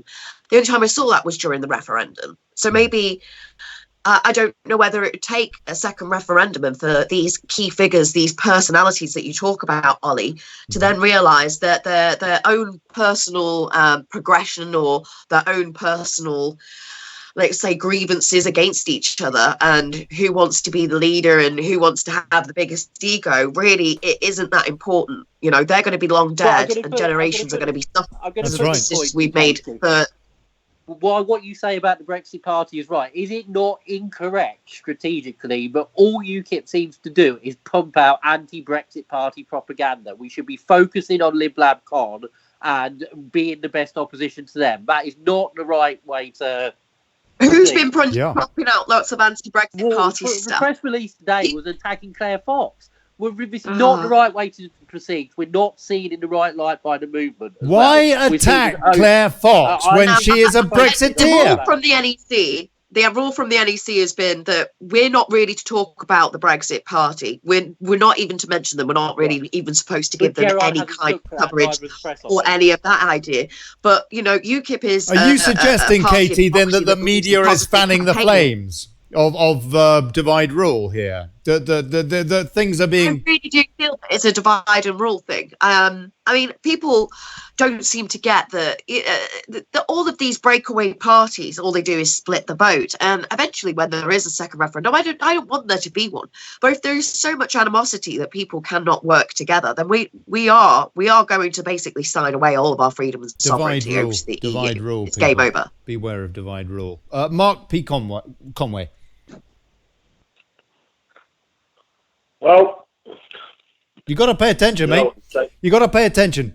Right, let's take a few comments. Chris T says, May, Macron, Merkel, all global elite puppets. George Colley, May talking about second ref now. Yes. Helen Smith, Ollie, that's what the news said. Yeah. Sandy, 123. Mike Smith, no UKIP candidate for me either. Had to spoil the ballot paper. And I just wanted to show you guys, I don't know whether I still got it. Have I still got it? Yeah. Look at this. This is oh blimey, hold on. Now it's gone on the wrong monitor. This is an example of the kind of spoilt ballot that was being reported. Stop doing that. Just go where I want you to go on the screen. Right, yeah, this is the kind of an example a spoilt ballot the other day. If you can see, I don't know whether you can see that very well. It's not anyway. I Anyway, can't blind. see anything. Sorry, I no. can't see Doesn't anything. matter. No, sorry, Ollie, I can't see anything. But basically, yeah, lots of people who are not being represented, or so they feel. And so over the Conservatives, they've crossed it all out and they said Brexit Party, Nigel Farage. Over the Green Party, they've crossed it all out and said traitors. And over the Labour Party, they've crossed it all out and they've said traitors. People are not being represented. Surely we need the Brexit Party and UKIP to be working together. We now know that they will be contesting, the Brexit Party will be contesting Peterborough. What's it? Honor Sanya, that woman with a Peckham bracelet around her ankle, while she votes Cooper's amendment through, Cooper's bill, which, you know... I bet that... Disgusting, yeah? Criminals being allowed to vote on our future by Burko, Billy Bollocks Burko. That's where we are. And anyway, but her seat now, that quite wonderfully, the people of Peterborough have said, get rid of that woman, is going to be contested in a by-election. And that's where I am. And the Brexit Party is going to be standing against. So we know that they're running in for Parliament now. It's not just the EU. That was apparently, we'll see how it goes, but, you know, yeah, they've got political aspirations or whatever. Is this a good thing or a bad thing? Can UKIP and the Brexit Party somehow coordinate in the way that I'm hearing today on the radio, for example, that the Lib Dems are saying, we have to coordinate. We have to have an alliance for Remain. Yes, Brexiteers need that alliance too. No? Does democracy not deserve that, Katie? Can we do that? I believe that it does, yes. Is it possible? But, you know, unfortunately, I don't think that the Brexit Party is going to work with UKIP anytime soon. A lot of the ones that left have obviously defected from here in the first place. Sorry, there's an awful lot of activity outside my house. All right. Don't go there. Sorry, it's fine. So yeah, I do think that I didn't realise they were actually contesting Peterborough. Yeah. But I don't think that we're going to be able to work together. And I don't think that's me personally. I can work with anybody as long as they want to get our democracy back. I mean, that's point number one. Once we have our sovereignty back from the EU, we can just start discussing other matters. But that is the main priority. Unfortunately, Farage and Gerard have never really got along, and I can't see that relationship somehow.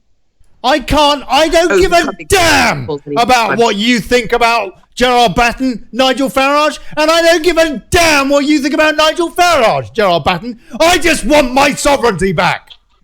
I think a lot of people feel like you do, Ollie, and that's the point I was making to Katie. Do your job! Do your job! If you're going to be a politician, do something useful. Sorry. And I agree with Katie on the limitations of the Brexit Party because, you know, I don't see as a long-term political relations how it's going to contain the differences between Claire Fox and Anne Widdecombe, for example. I just don't see how they produce a manifesto or a consensus on the economy, for example, because Claire Fox and Anne Widdecombe are completely... You know, it's not a coalition of like-minded people. No, but that's right. They're polar opposites politically. Poles apart. Apart from, I mean, there is that problem with the things that really count, sovereignty. Yeah, no. But I mean, if you're looking at coalitions, you might have to look at groups like Leavers for Britain and other groups that may spring up that really are run by grassroots leavers that have small coordinators in each town or city that really doesn't want to be getting their face out there in the press, that really just wants to fight for our sovereignty.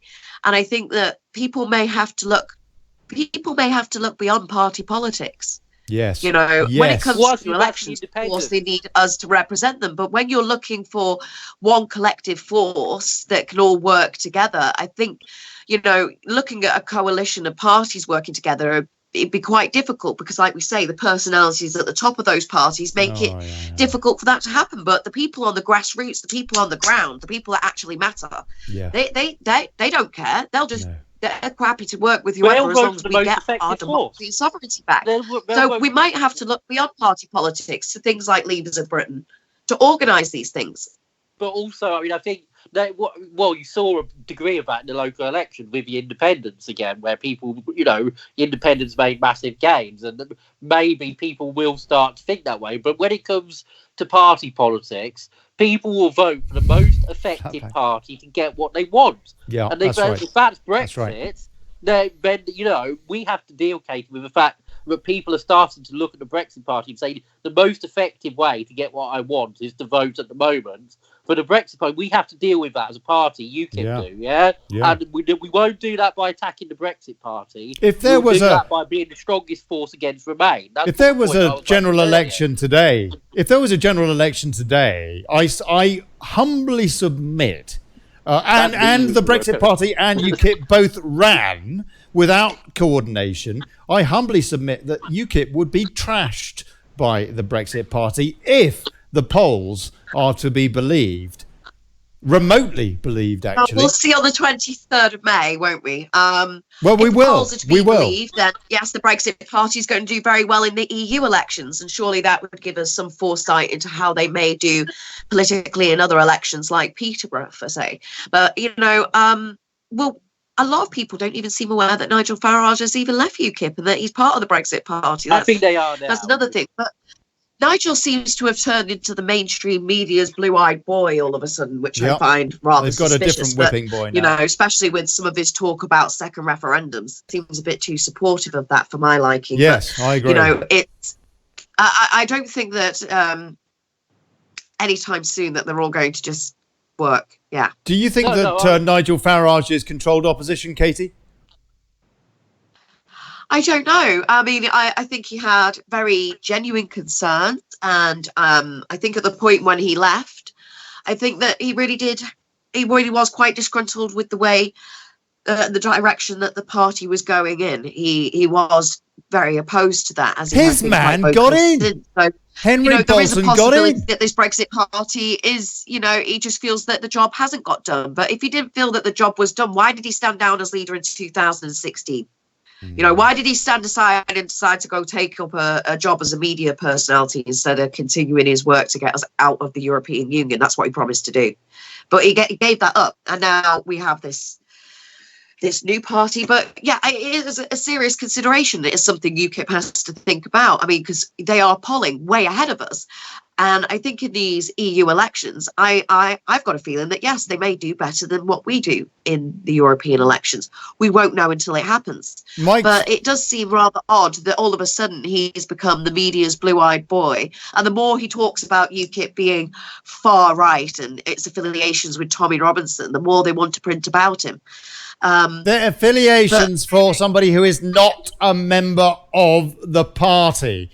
Mike Smith says, I think in a general election, UKIP and the Brexit party would join forces if it means they get power. The whole leadership election for UKIP now is presumably going, or hopefully, Darrell, is going to very much revolve around whether or not a UKIP leader can coordinate with the Brexit party for the sake of the country. I think it's a slightly different. I think it's a slightly different question to that. The real question here is the most effective way to get Brexit, and that's what voters will look at. They will vote for the most effective way to get what they want. But that won't be by dividing the vote. That won't be by splitting the vote, will it?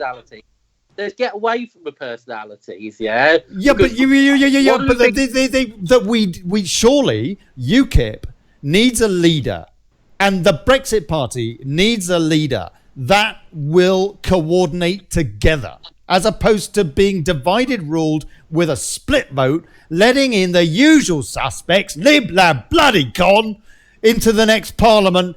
Unchallenged. As opposed to we have the opportunity now, Darrell, do we not, to have a coalition, next government, a coalition with Brexit parties in that coalition, not just the DUP. There are two things here I think we need to separate. Because I've been talking about when I've been talking about a coalition is a coalition of sociological groupings, yeah.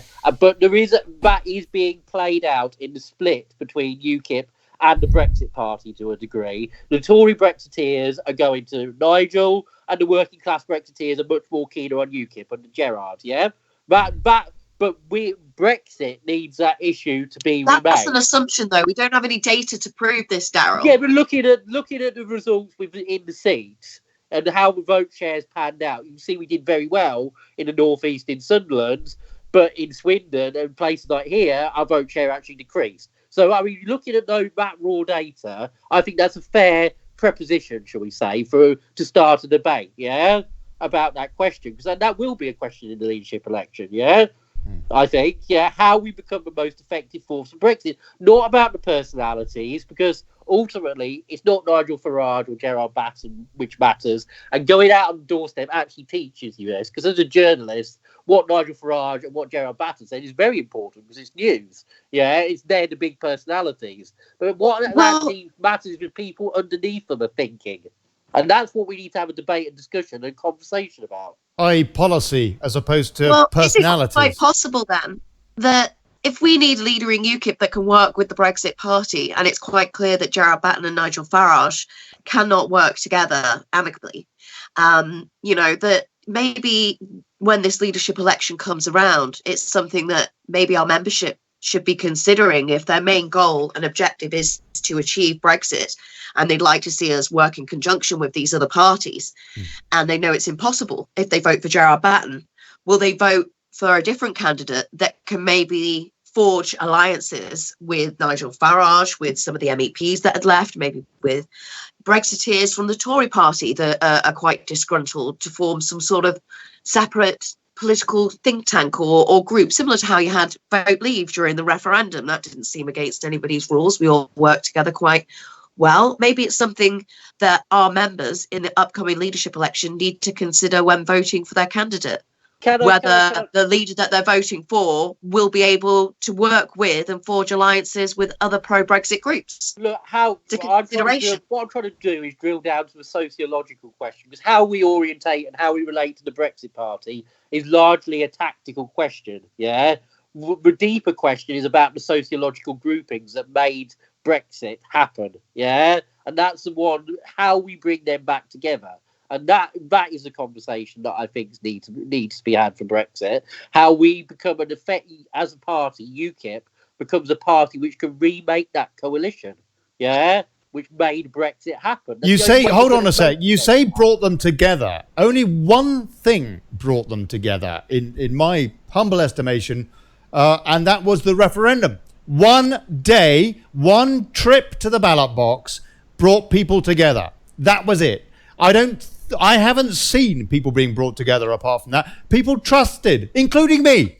I was stupid enough to vote Conservative at the last election because I made I deduced that they were the only party that were closest to delivering Brexit, despite the fact that, I had no trust whatsoever for Theresa May, on the hope that they wouldn't want to see their party implode. But of course, Turk is voting for Christmas. And so most of them have been bought and paid off and realised damn well that they are Turkish voting for Christmas, and it doesn't matter because they've been bought anyway. And it doesn't matter if the Tory party goes tits up, and it doesn't matter if the Labour Party goes tits up, because who cares if you're going to get your payoff and all the rest of it, all sorted. And guess what? You might have a nice gig over at the EU Parliament down the road. But I was wrong. I wasn't, because we have exposed EULibLabCon, this duopolistic setup that we have in the UK, for what it is, a system that just hates democracy, frankly, or despises it at least, and is not willing to represent its people, the people that vote for these people, for crying out loud. We have exposed that. So I would say votes not entirely wasted there, but the idea of ever again voting Conservative or Labour, two parties that have manifestly broken their manifesto pledges to honour the referendum, is a joke. I mean, Lib Dems, in a way, I've got more respect for, because at least they're honest about being remorons. At least they're honest about it. Labour and Conservatives lied through their teeth. And now they're trying to put together another referendum and all the rest of it and keep us in the customs union, keep us in the EU against our wishes. The reason I'm saying this is because people have not been brought together by UKIP, especially, or maybe the Brexit Party now, but a little bit. I don't know. But the fact is, Darrell, that we only saw one brief day when people did come together and voted en masse to say we want to leave, no? Well, yes, no, and I agree, and I'm not disagreeing with, what Katie said there in that sense. But the point is that ever since that coalition collapsed, Brexit has fallen back and back and back and been pushed back and back and back by the establishment, as you've rightly said, Ollie, because as that sociological coalition has splintered, it's been pushed further back. And it's been pushed back in Parliament. This is the core problem of Brexit. It needs to be. What the process of these last years has taught us is that our Parliament does not represent the British people. So the problem of Brexit is a more fundamental one than just the EU in that sense. It's a problem of democracy. A crisis of representation in the British political system. Yes. And that's the issue that you need political parties to address. But also, they're not enough, are they? Farage is, I think. He's talking about it quite a lot. But, well, I don't know. Look, okay. We are going to see, coming up, we're going to see the EU election. Well, I don't know. I don't know that we are going to see the EU election, are we? More fun. I guess that the odds on, if you went down the bookies and put a bet on something, it would be that there is a Labour Tory stitch up, some May-esque deal that keeps us bound to the EU and that might even try to prohibit a future Prime Minister changing that. Well, we may, but don't forget there's so much fragmentation within those two parties, but that is still a distinctly remote possibility, because if, for example, a second referendum is not in this deal, that may well please Jeremy Corbyn, but it wouldn't please most of his MPs, so they would probably vote it down. So we're still a long way from that being possible in Parliament, I think, because of the fragmentation within the two main parties. So you didn't get elected, Darrell, Nope. as a councillor, and nor you, Katie. No. What were your experiences, you two, of running? What were your feelings? Did you feel supported by UKIP, for example? Did you have any, I don't know, fleeting thoughts? Oh, I wish I was running for the Brexit Party, or presumably not for any other party. No. I don't know. Katie, you first, please. Another party. I love campaigns. I just love campaigns. The best part about politics is going out there and putting leaflets through doors and speaking to the public, the actual physical action of going out there and doing something. So I rather enjoyed it. I knew I wasn't going to win here. It's a Labour safe seat. It's got quite a large multicultural section to it. So, but I have previously, before the ward boundaries changed, when I stood for Gorton North, I got 22% and I came second. So I expected to actually come second this time, but I came third behind the Lib Dems. But that's just because the Lib Dems are very good at the local ground campaign. They're very good, like you say, at getting the bins collected and the potholes filled in.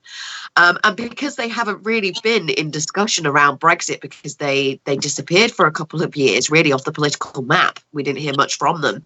I think that people just see them as an alternative to everything else that's been going on, that they've grown so apathetic towards, like UKIP, like Brexit, like the Tories and Labour. They just really want something different.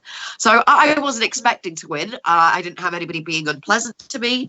I had why did Labour win? Quite nice. I understand the rosette on donkeys scenario, but given all that we have seen, why did people vote for Labour?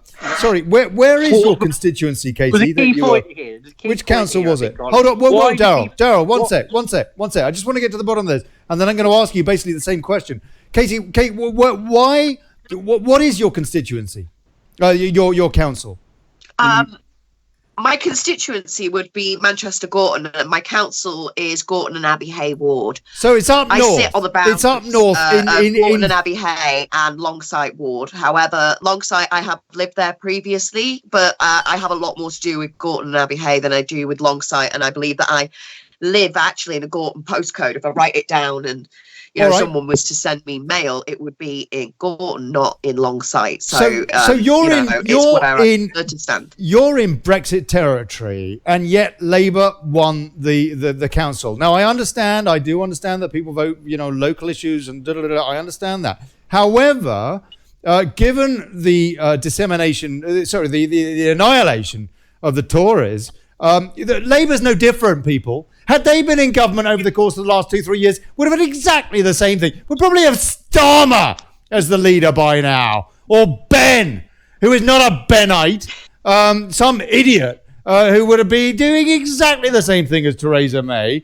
Maybe people just don't see that. Why did Labour? Why do people not want to see these parties completely die?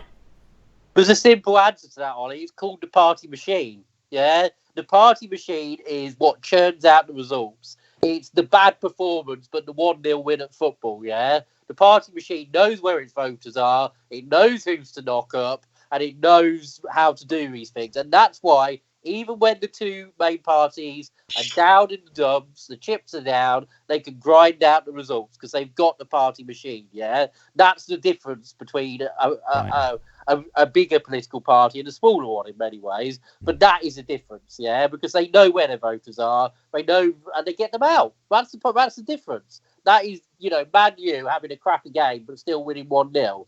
But that's what makes champions in football, and that's what makes winners at elections. The party machine, to a degree. Yeah. Well, I think that a lot of people feel that, especially with the first past the post electoral system that we have in place in Britain for most of our elections, that they have no choice but to vote for the best of a worst lot, and they don't feel that if they vote for anything other than Labour and Conservative a lot of the time that they really get what they want. And a lot of people are looking at local elections and thinking, well, how does it help me achieve Brexit if I have a UKIP councillor? So I think there are a lot of factors where people seem to chronically vote for parties that lie to them purely because they believe that they don't really have any other choice other than Labour and Conservative. Otherwise, their vote's wasted. Katie makes an important point. People do vote tactically on the first past the post. I spoke to a guy who supports no deal Brexit, but was torn between me and Labour because he wanted to get rid of Wayne. Yeah, he wanted to get rid of the Tory. Yeah, he wasn't thinking about Brexit. He was thinking about the tactical vote, as Katie says. Who's better? Have you got more chance of getting rid of Wayne, or has Labour? Yeah, so Katie's right, but the party system favours the machine. They work together. You see, that's what I would say. Yeah, if the party has the machine, then the system favours that. Yeah, and, squeeze messaging and all that can come into play. But my ward's a bit different. My ward has been Tory since the beginning of time, and quite possibly will be Tory at the end of time as well, to be completely honest. But it's where I've stood before, and it was just another chance for me and Wayne to have a little nibble at each other, to be honest. But I mean, it wasn't a target seat for UKIP, so I did all my own campaign, and that's fine because it's not a target seat. Yeah, I don't mind that. I quite like it that way in some ways. I can be my own boss and just But I mean, in terms of getting people out, I mean, I think UKIP has made strides in terms of building a machine, and I think we can credit that to Gerard fairly. Mm-hmm. But, there's things like canvas data, which sound boring, but actually makes a difference on election day, because you know where your voters are, and you know whose doors to knock on. I went to my weakest area. Wayne went to his weakest area, as it happens. We from South Breton, and I went to Longport, which I felt vaguely was my weakest area. But because I was only a candidate late on, I hadn't done enough canvassing, I'll admit that. So I didn't have the data to really play with. But, UKIP has made strides towards building that machine under Gerard as leader. I will freely give that comment. Mm-hmm. So, but that you say that, Ollie, and people said that after Newport. Why have people voted Labour? Well, it's because they've got the machine which grinds out the results. and this is a criticism of a Brexit party, actually. Nigel has not been good historically at building a machine which can win under first past the post. Nigel is all about the show, which works for PR because it's about getting the most votes. First past the post is about getting one more vote than your opponent. So you have to have negative as well against your opponent and press their vote. It's a completely different kettle of fish. But Nigel didn't build UKIP to be a first past the post machine. He didn't, yeah? And he's making the same mistake with the Brexit party. He's making it into, he's not putting the structure in place. I see the same thing happening in that sense with the Brexit party, that he's going to make the same mistakes. Like, for example, he didn't stand in locals. Well, that's a bit daft if you're going to go and stand for Westminster, isn't it? Because you win MPs by winning councillors. You build from the bottom up, exactly like the Lib Dems do. That's how you win under first past the post. Yeah, you build up your councillor base, and then you will start winning MPs because they have the data and they can get the voters out for the Westminster election. That's how it works. But Nigel didn't stand anybody in the local elections, and that was a mistake. Yeah, by-elections are different because they can be single issue, and a single issue party can win a by-election, like Kidderminster, like Martin Bell.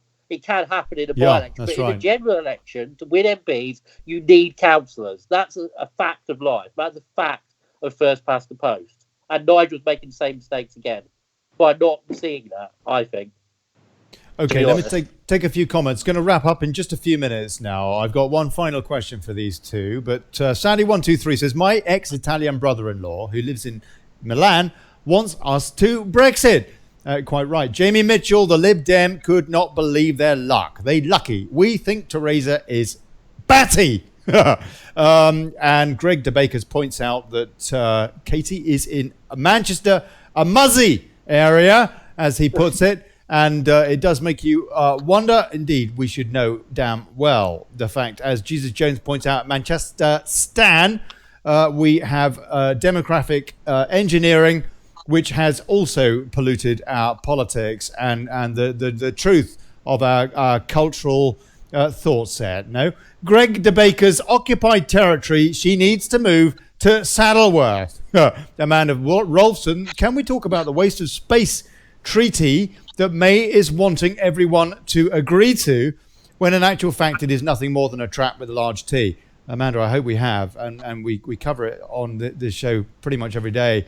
And it feels like Groundhog Day, so excuse me if I haven't covered it more tonight. But my last question is pertaining to that point, actually. Jesus Jones, no matter what party gets into power, we are all still in a trust. My wife is an Indian Hindu, and she will vote for the Brexit party, says Mike Smith. And she is a doctor, he also says. David Baggett, Darrell is right. The Conservative machine was switched off last week. The minute they change May, it will be switched back on. Amanda Rolfson, if you do not have the people standing, you do not get the votes.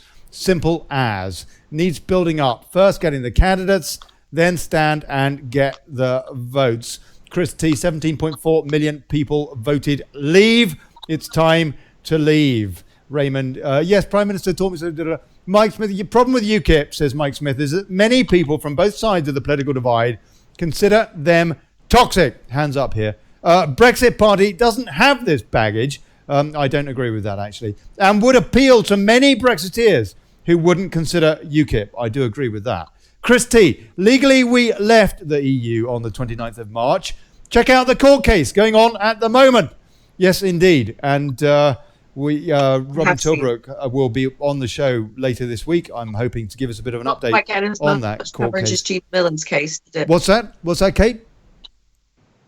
I said the court case that is being fought currently. It's getting hardly any coverage in the media compared to Gina Miller's case against the Brexit vote. She got an awful lot of coverage, and I'm not seeing an awful lot about this court case that is going through. But that's right. I was wondering if people had further information, because whenever you try look it up online, it doesn't seem to have much about it, which I'd imagine is an orchestrated thing with mainstream media not wanting people to be aware. The latest is that the government has submitted a response to Robin Tilbrook's case, and they are saying that the public cannot afford it.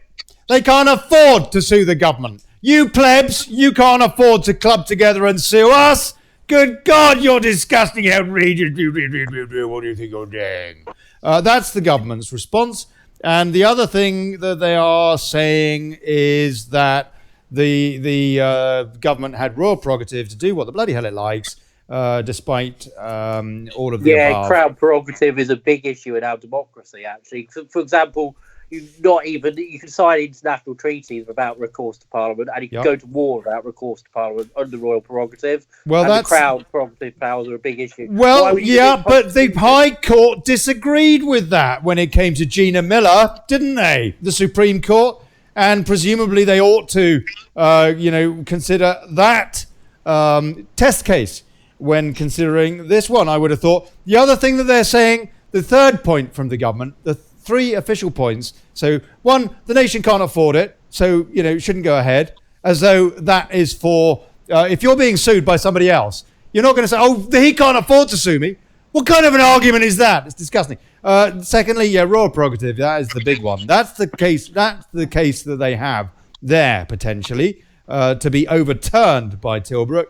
And the third point that they're bringing up is that it would wave in political chaos. As though we don't have political chaos. As things stands anyway. Chaos, don't we? Okay, I've got one. Like Katie said, we're sheep being herded one way by the establishment. So we have organised chaos. It's not disorganised chaos. It's actually very organised chaos. Auto-ab chaos. Being herded into a pen. Yeah, you're right. It is auto-ab chaos. Order out of chaos. Right, my final question to you two, lovelies, is, I think we can expect a deal. I think we can expect some kind of hodgepodge concoction between these traitors in SW1 somehow. They do not want to. That being the case, if that is the case, that they somehow cobble together some deal for vassalage, what the EU would call a treaty. Therefore, there will be no EU election either, and we will not be able to have a show like this with me getting extremely angry and perhaps shouting a little bit too much because the media are not covering the results as they should of the local elections and analysing the reasons behind them. They would do that. They do not want that scenario with EU election. They will do everything they can to thwart it. But anyway, so what is, if we have a deal somehow thrown together over the next week or so, what will be UKIP's response? Because I would expect it to be something pretty decidedly useful rather than just sitting back and talking. I don't think we could define that Darrell, you first, please, and then I'm going to get the NEC member. Well, I don't think we can see that without defining the deal. I echo what Katie said. I don't see how it's going. I don't see even how a hotspot Frankenstein deal is still going to get through Parliament, given the fragmentation within the two main parties. So I think we will have EU elections, actually, to be honest with you. Well, I hope you're right. I never thought I'd be saying this. It's so surreal. But, I mean, it's a mug's game making predictions in politics nowadays, isn't it? Let's be honest with ourselves. You might as well go and spend 500 quid on the GGs. But you have to consider your options depending on what happens, and you have to be prepared. And I think that's one of the things that UKIP needs to have as a takeout to this last local election. That yes, I understand. They were a destroyed party pretty much a couple of years ago, and now they have recovered considerably. Whatever you think of the direction that they've gone, the fact is that they are at least a force to be reckoned with again. Who is actually interested in Brexit. But one of the problems that you could cite against them with the locals, one of the takeouts from that experience is that they were not prepared enough. Therefore, we need to consider all, whether that's correct or not, that analysis, by the way. Surely we need to consider all of the possible scenarios and be prepared. Political parties, their grassroots, they want not just a political party, they want more of a pressure group. They want something that can gain power, yes, but actually exert actual pressure. Do something useful rather than just sending out a press release that basically does bugger all. No? Well, that's UKIP's job, right? That's what got us the referendum in the first place. 25 years of putting on the pressure. They did. Eventually Cameron caved because too many of his votes were being lost, especially in 2015.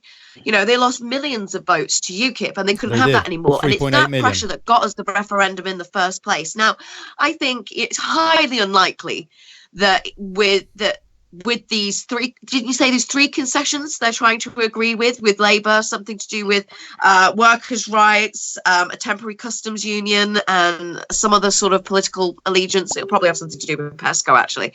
But I can't see that getting through Parliament. I can't. But if it so happens that it does, like you say, Ollie, you have to be prepared. Yeah. UKIP are not just going to put out a statement and allow things to continue. I mean, obviously, we'd want to know exactly what is in this deal before we produce a statement, like Darrell said. But I can't believe that any deal that Labour and Conservative are going to come to is going to be anything near what we voted for, an actual Brexit. So UKIP will be strengthened further to continue on our cause our primary purpose of getting us out the European Union, whilst fighting many of our secondary causes like equality under the law, freedom of speech, and many other topics. But I think that if we are betrayed, very quickly before the EU elections happen, I don't want these EU elections anyway, but any treaty that comes up is obviously not really going to be in the British people's interest. So UKIP will, of course, continue to fight that fight until we've completed our objectives, whether it takes us 2 years, 5 years, 10 years, 20 years. We're still going to be here. I mean, we'd like to see it happen before the Lisbon Treaty comes into effect and locks us in, but we'll see. Katie, please, I mean, there needs to be concrete. There needs to be concrete. Surely, I mean, the idea of there being some kind of a deal and no EU election, so you can't basically, as the public, you've got no way of expressing your anger. And having another year and a half, 18 months or whatever it would be at that stage of this Tory government to basically ensure that deal is founded. It makes me want to explode. Can UKIP put some kind of a plan together to contest any deal? Of course they need to read the deal and what have you, but can they put some sort of a plan together, for example, to create a general strike? I don't think we have that influence in the trade union. It's not the... UKIP wouldn't be able to organise any forms of, let's call, civil disobedience or lawful strikes. Rebellion. We don't have controls over things like the unions, for instance. And kippers are of a wide demographic with different job roles and all these sorts of things. Now, Brexiteers, however, happen to be, 17.5 million of you?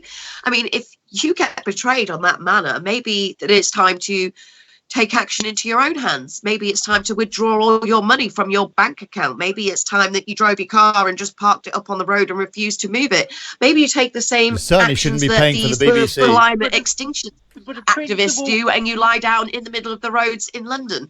It's what I call dissidency or political disobedience in regards to saving your democracy. It's not something that a political party would be able to orchestrate. That would be down to the people. And that would have to be an independent body that possibly organises something like that. Similar to the Yellow Vests, in fact.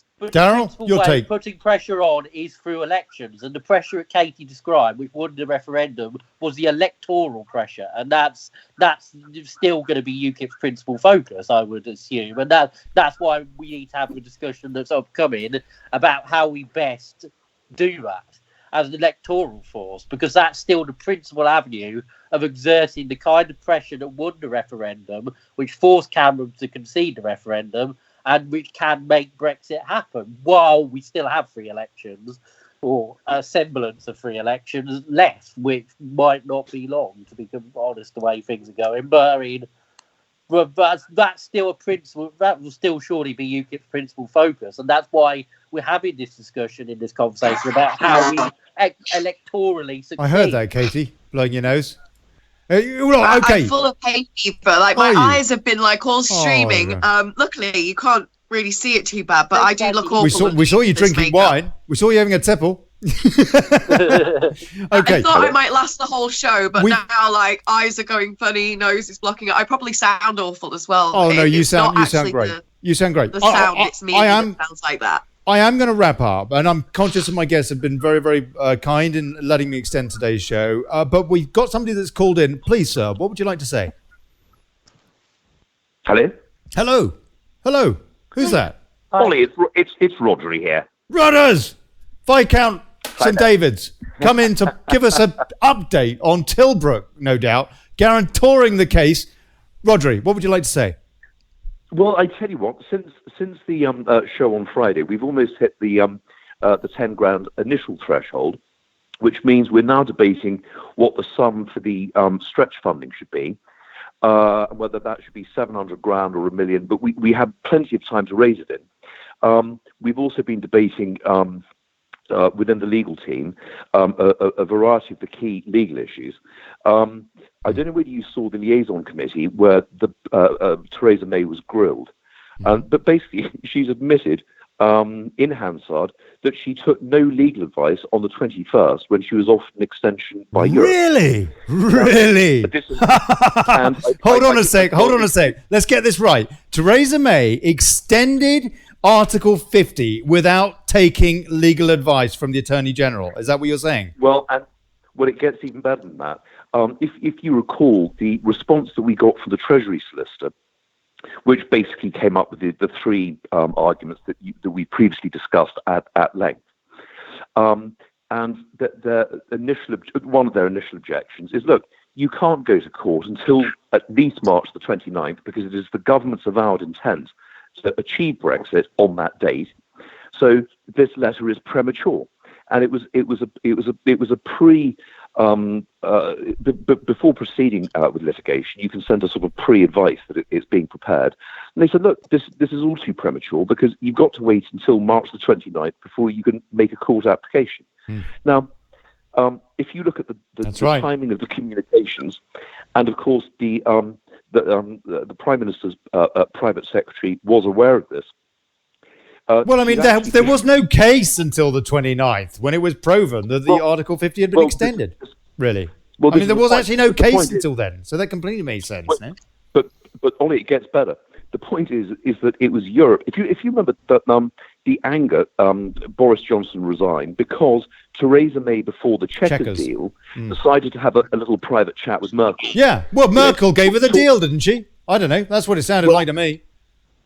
Well, basically, the offer of an extension, we didn't ask for the extension. It was Europe that offered it, and it was mooted by Theresa May, but there was no formal. She didn't ask for it. There was no formal request. Anyway, so what happens? The Europeans say, "Tell you what, if you want an extension, love, we'll offer you one." That's right. The ECJ said it would be okay as well. Carry on. She tacitly accepted it, and has been forced to admit that she took no legal advice whatsoever. And she was put in a corner because in the the select committee questioning, she tried to dodge the question. And there were, I can't remember their names, but they're two very good sorts. And then there was Bill Cash. Mm-hmm. And they said, well, who did you take advice from? Because you accepted this offer from Europe before presenting it to Parliament. Mm-hmm. So there's an inconsistency here. And she tried to dodge and dodge and dodge.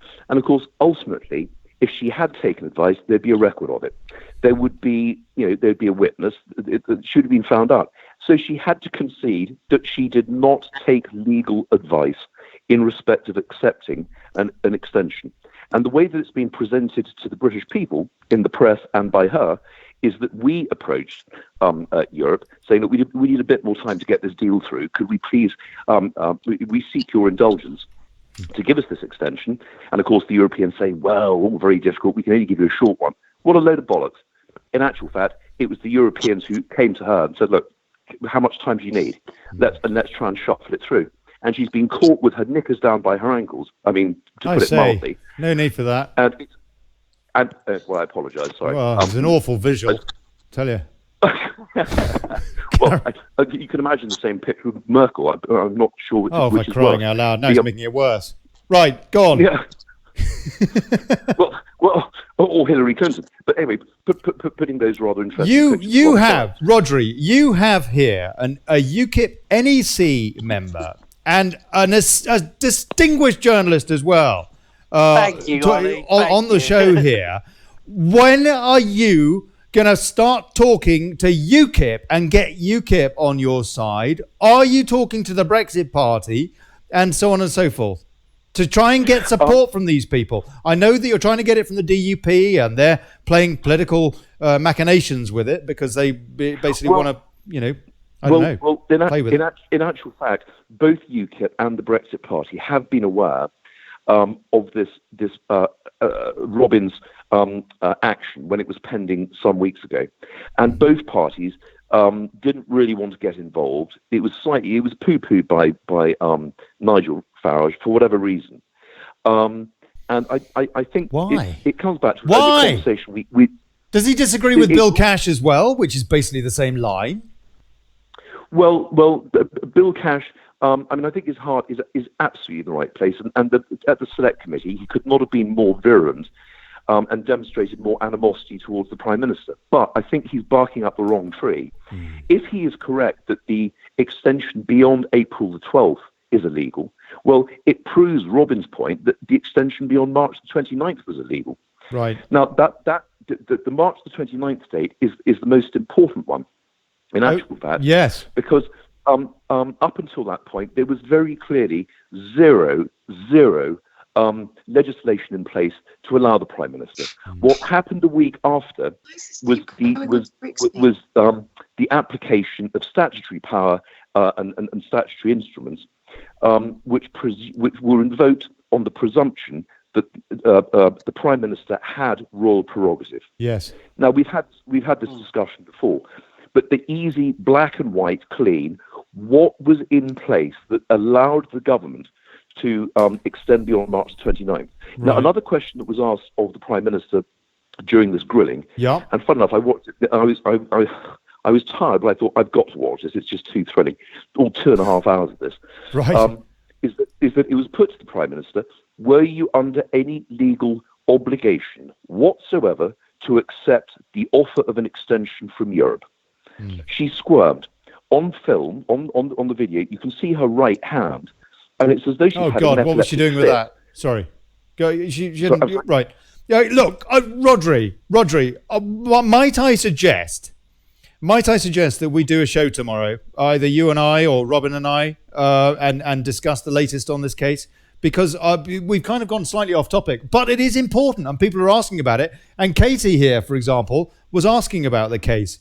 And so I'm really pleased I that don't know an awful lot of information about it. I mean, that would be over my own personal interest as a Brexiteer, not in my capacity as a UKIP NEC member, because UKIP will, we don't get involved in anybody's legal cases at all on any level. We don't that's just a stance that we have. But me personally, but this is a very important one about what's going on with this. And if there's video evidence in which, May's kind of stated that she may have acted illegally and she didn't take any advice. Well, she didn't say that. She took these actions, whether her actions were legal or not. Then there might be much more for these people to go on with this case against the government. I think where the power of publicity is important. One sec, Rodri. One sec, Darrell. What did you want to say? I was just going to say. I think Katie's touched on something. Through a lack of awareness. I saw some footage of May and at the Select Committee, and frankly, she looked like the last turkey on the shelf. Yeah, she did. She was that uncomfortable to be. Yeah, no, she was. Bernard Jenkins really gave a what for as well. It's worth watching that. Go on, Rodri, please. I understand your personal interest in the case, but in actual fact, the crux of the matter, and it is where political parties actually bring in challenges to government, is in the use of statutory instruments and statutory powers, and that's a parliamentary political of legal interest. I find it astonishing that neither UKIP nor Brexit, in actual fact, hang on, these are constitutional points. These are constitutional points, and neither of the parties actually have taken any tangible interest as of yet. Now, one of the things. What are you saying there? What are you saying that UKIP should bend the rule here, and that this is a case that they should be looking at. Is it? Because he's right. Is that what you're saying? No, it's not. There's no question of bending the rules. I think, in actual fact, that all political parties actually ought to seek a briefing in respect to the case, as opposed to sort of listening to bits and bobs of it. I'd be more than happy to have a briefing if Olly wants to give you my contact details. I'll be more than happy to hear any information that you have to give, and then I can assess it and possibly pass it forward to the party if it is something that we can use without it becoming a possible financial burden for the future. And I'd be happy to publish any articles. Well, that caveat is unnecessary. The point is, this is being funded by the public. But the point is, I will put you in touch. It is an obligation of all the political parties, if there is a constitutional challenge. I mean, most political parties actually took a huge interest in the Gina Miller case because it was of national and constitutional significance. Yeah, and to my mind, Katie made this point earlier. She said she had loads of media coverage, and Tilbrook's getting bugger all. Well, put the media coverage to one side. It is of absolute. I mean, this should be of party political interest, regardless of which party you belong to, because it is a constitutional matter affecting Parliament. So I don't care if you're a Green, you're Labour, you're Brexit, you're UKIP, but for any party to say, well, it doesn't really affect, or it's not of interest to us, I think is ludicrous, and that is not how you represent the voters. Anything that affects the Constitution and the application of procedure in the House of Parliament should be of interest to any politician. Yeah. If we had MPs... What's the way that Britain had Hold on, whoa, one at a time. Katie,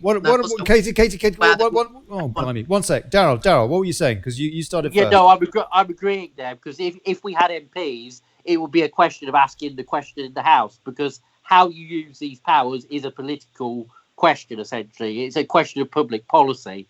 So I'd also be happy to publish articles by you as well. So if Olly could pass on my details well, we can sort of both do our functions there. But yes, you're right. It's a political question because it's a question of public policy, as was the EULibLabCon case. Katie, what were you going to say? I've kind of lost my place a little bit there. I was looking at the time, and I'm supposed to be out by 9 o'clock, Olly, so I may have to go. No. Hey, you know what? It is definitely beer o'clock. And I just want to say a big cheers to everybody for coming on tonight. And I don't know just what happened to the outro there. What happened to the outro? Oh, there you go. But thank you so much for having me on. It's always a delight to come on your show, Olly. And please do pass my details on. What did you say his name was? Rodney? Yeah, Rodri Phillips. Viscount St David's. Pass on my details too, because I'd like to hear more about it. I will. Oh, Britain had a constitution that wonderful. You know, I've got. Blimey. I can't. Feels that it's the responsibility of political parties to challenge this, then of course I'm more than willing to listen to that. But however, I'm supposed to. No, we're going. I'm doing the outro now. I've got you and I've got the music on the same fader, and you probably can't hear the music, but the audience can't hear you. Asked for them this evening, your comments or whatever. Katie, God bless you. Thank you so much, Kate Paris. Darrell Goodliffe, thank you so much, sir, for popping back on. Always terrific value. Great to have your analysis every time. Thank you. All right, sir. Olly, I'm going to run. Good. Rodders, yeah. Look, I'll give you a shout in a bit, and try and sort something out for tomorrow, because we're trying to get into this a bit more, and I don't know, pull our hair out. That makes sense, because I think Darrell, you're on the same fader as the music as well. I've got these tech problems. I apologise, but awesome to have you and Bubba on the same show. Really cool. Mark P. Conway, thank you so much for calling in, and the other guy that called in. All of you. Somebody called in and I cut him off because he didn't have his mic muted. So if you're going to call in, please mute your mic when you do on Skype, because then we can have a better conversation, and I will get to you. I promise. I'll do my damnedest. I can't agree with you. Great. Thanks for having me on. Always a pleasure getting with you. Thank you, Darrell. Thank you. And I'll speak to you soon. That'll be a great show. God bless you, mate. Thank you. Yeah, this has been the Daily Brexit. I'm Olly Connelly. I'll see you tomorrow, 7. Despite Nick Clegg. And if you can support the show, please do. I'm running on fumes. I really, really am. 20 quid I earned last week. So I would appreciate that. And by the way, the person that did donate last week, I appreciate that. PayPal.me/Brexit. That's it. Okay, here's to us. And bugger plutocracy. See you tomorrow, 7.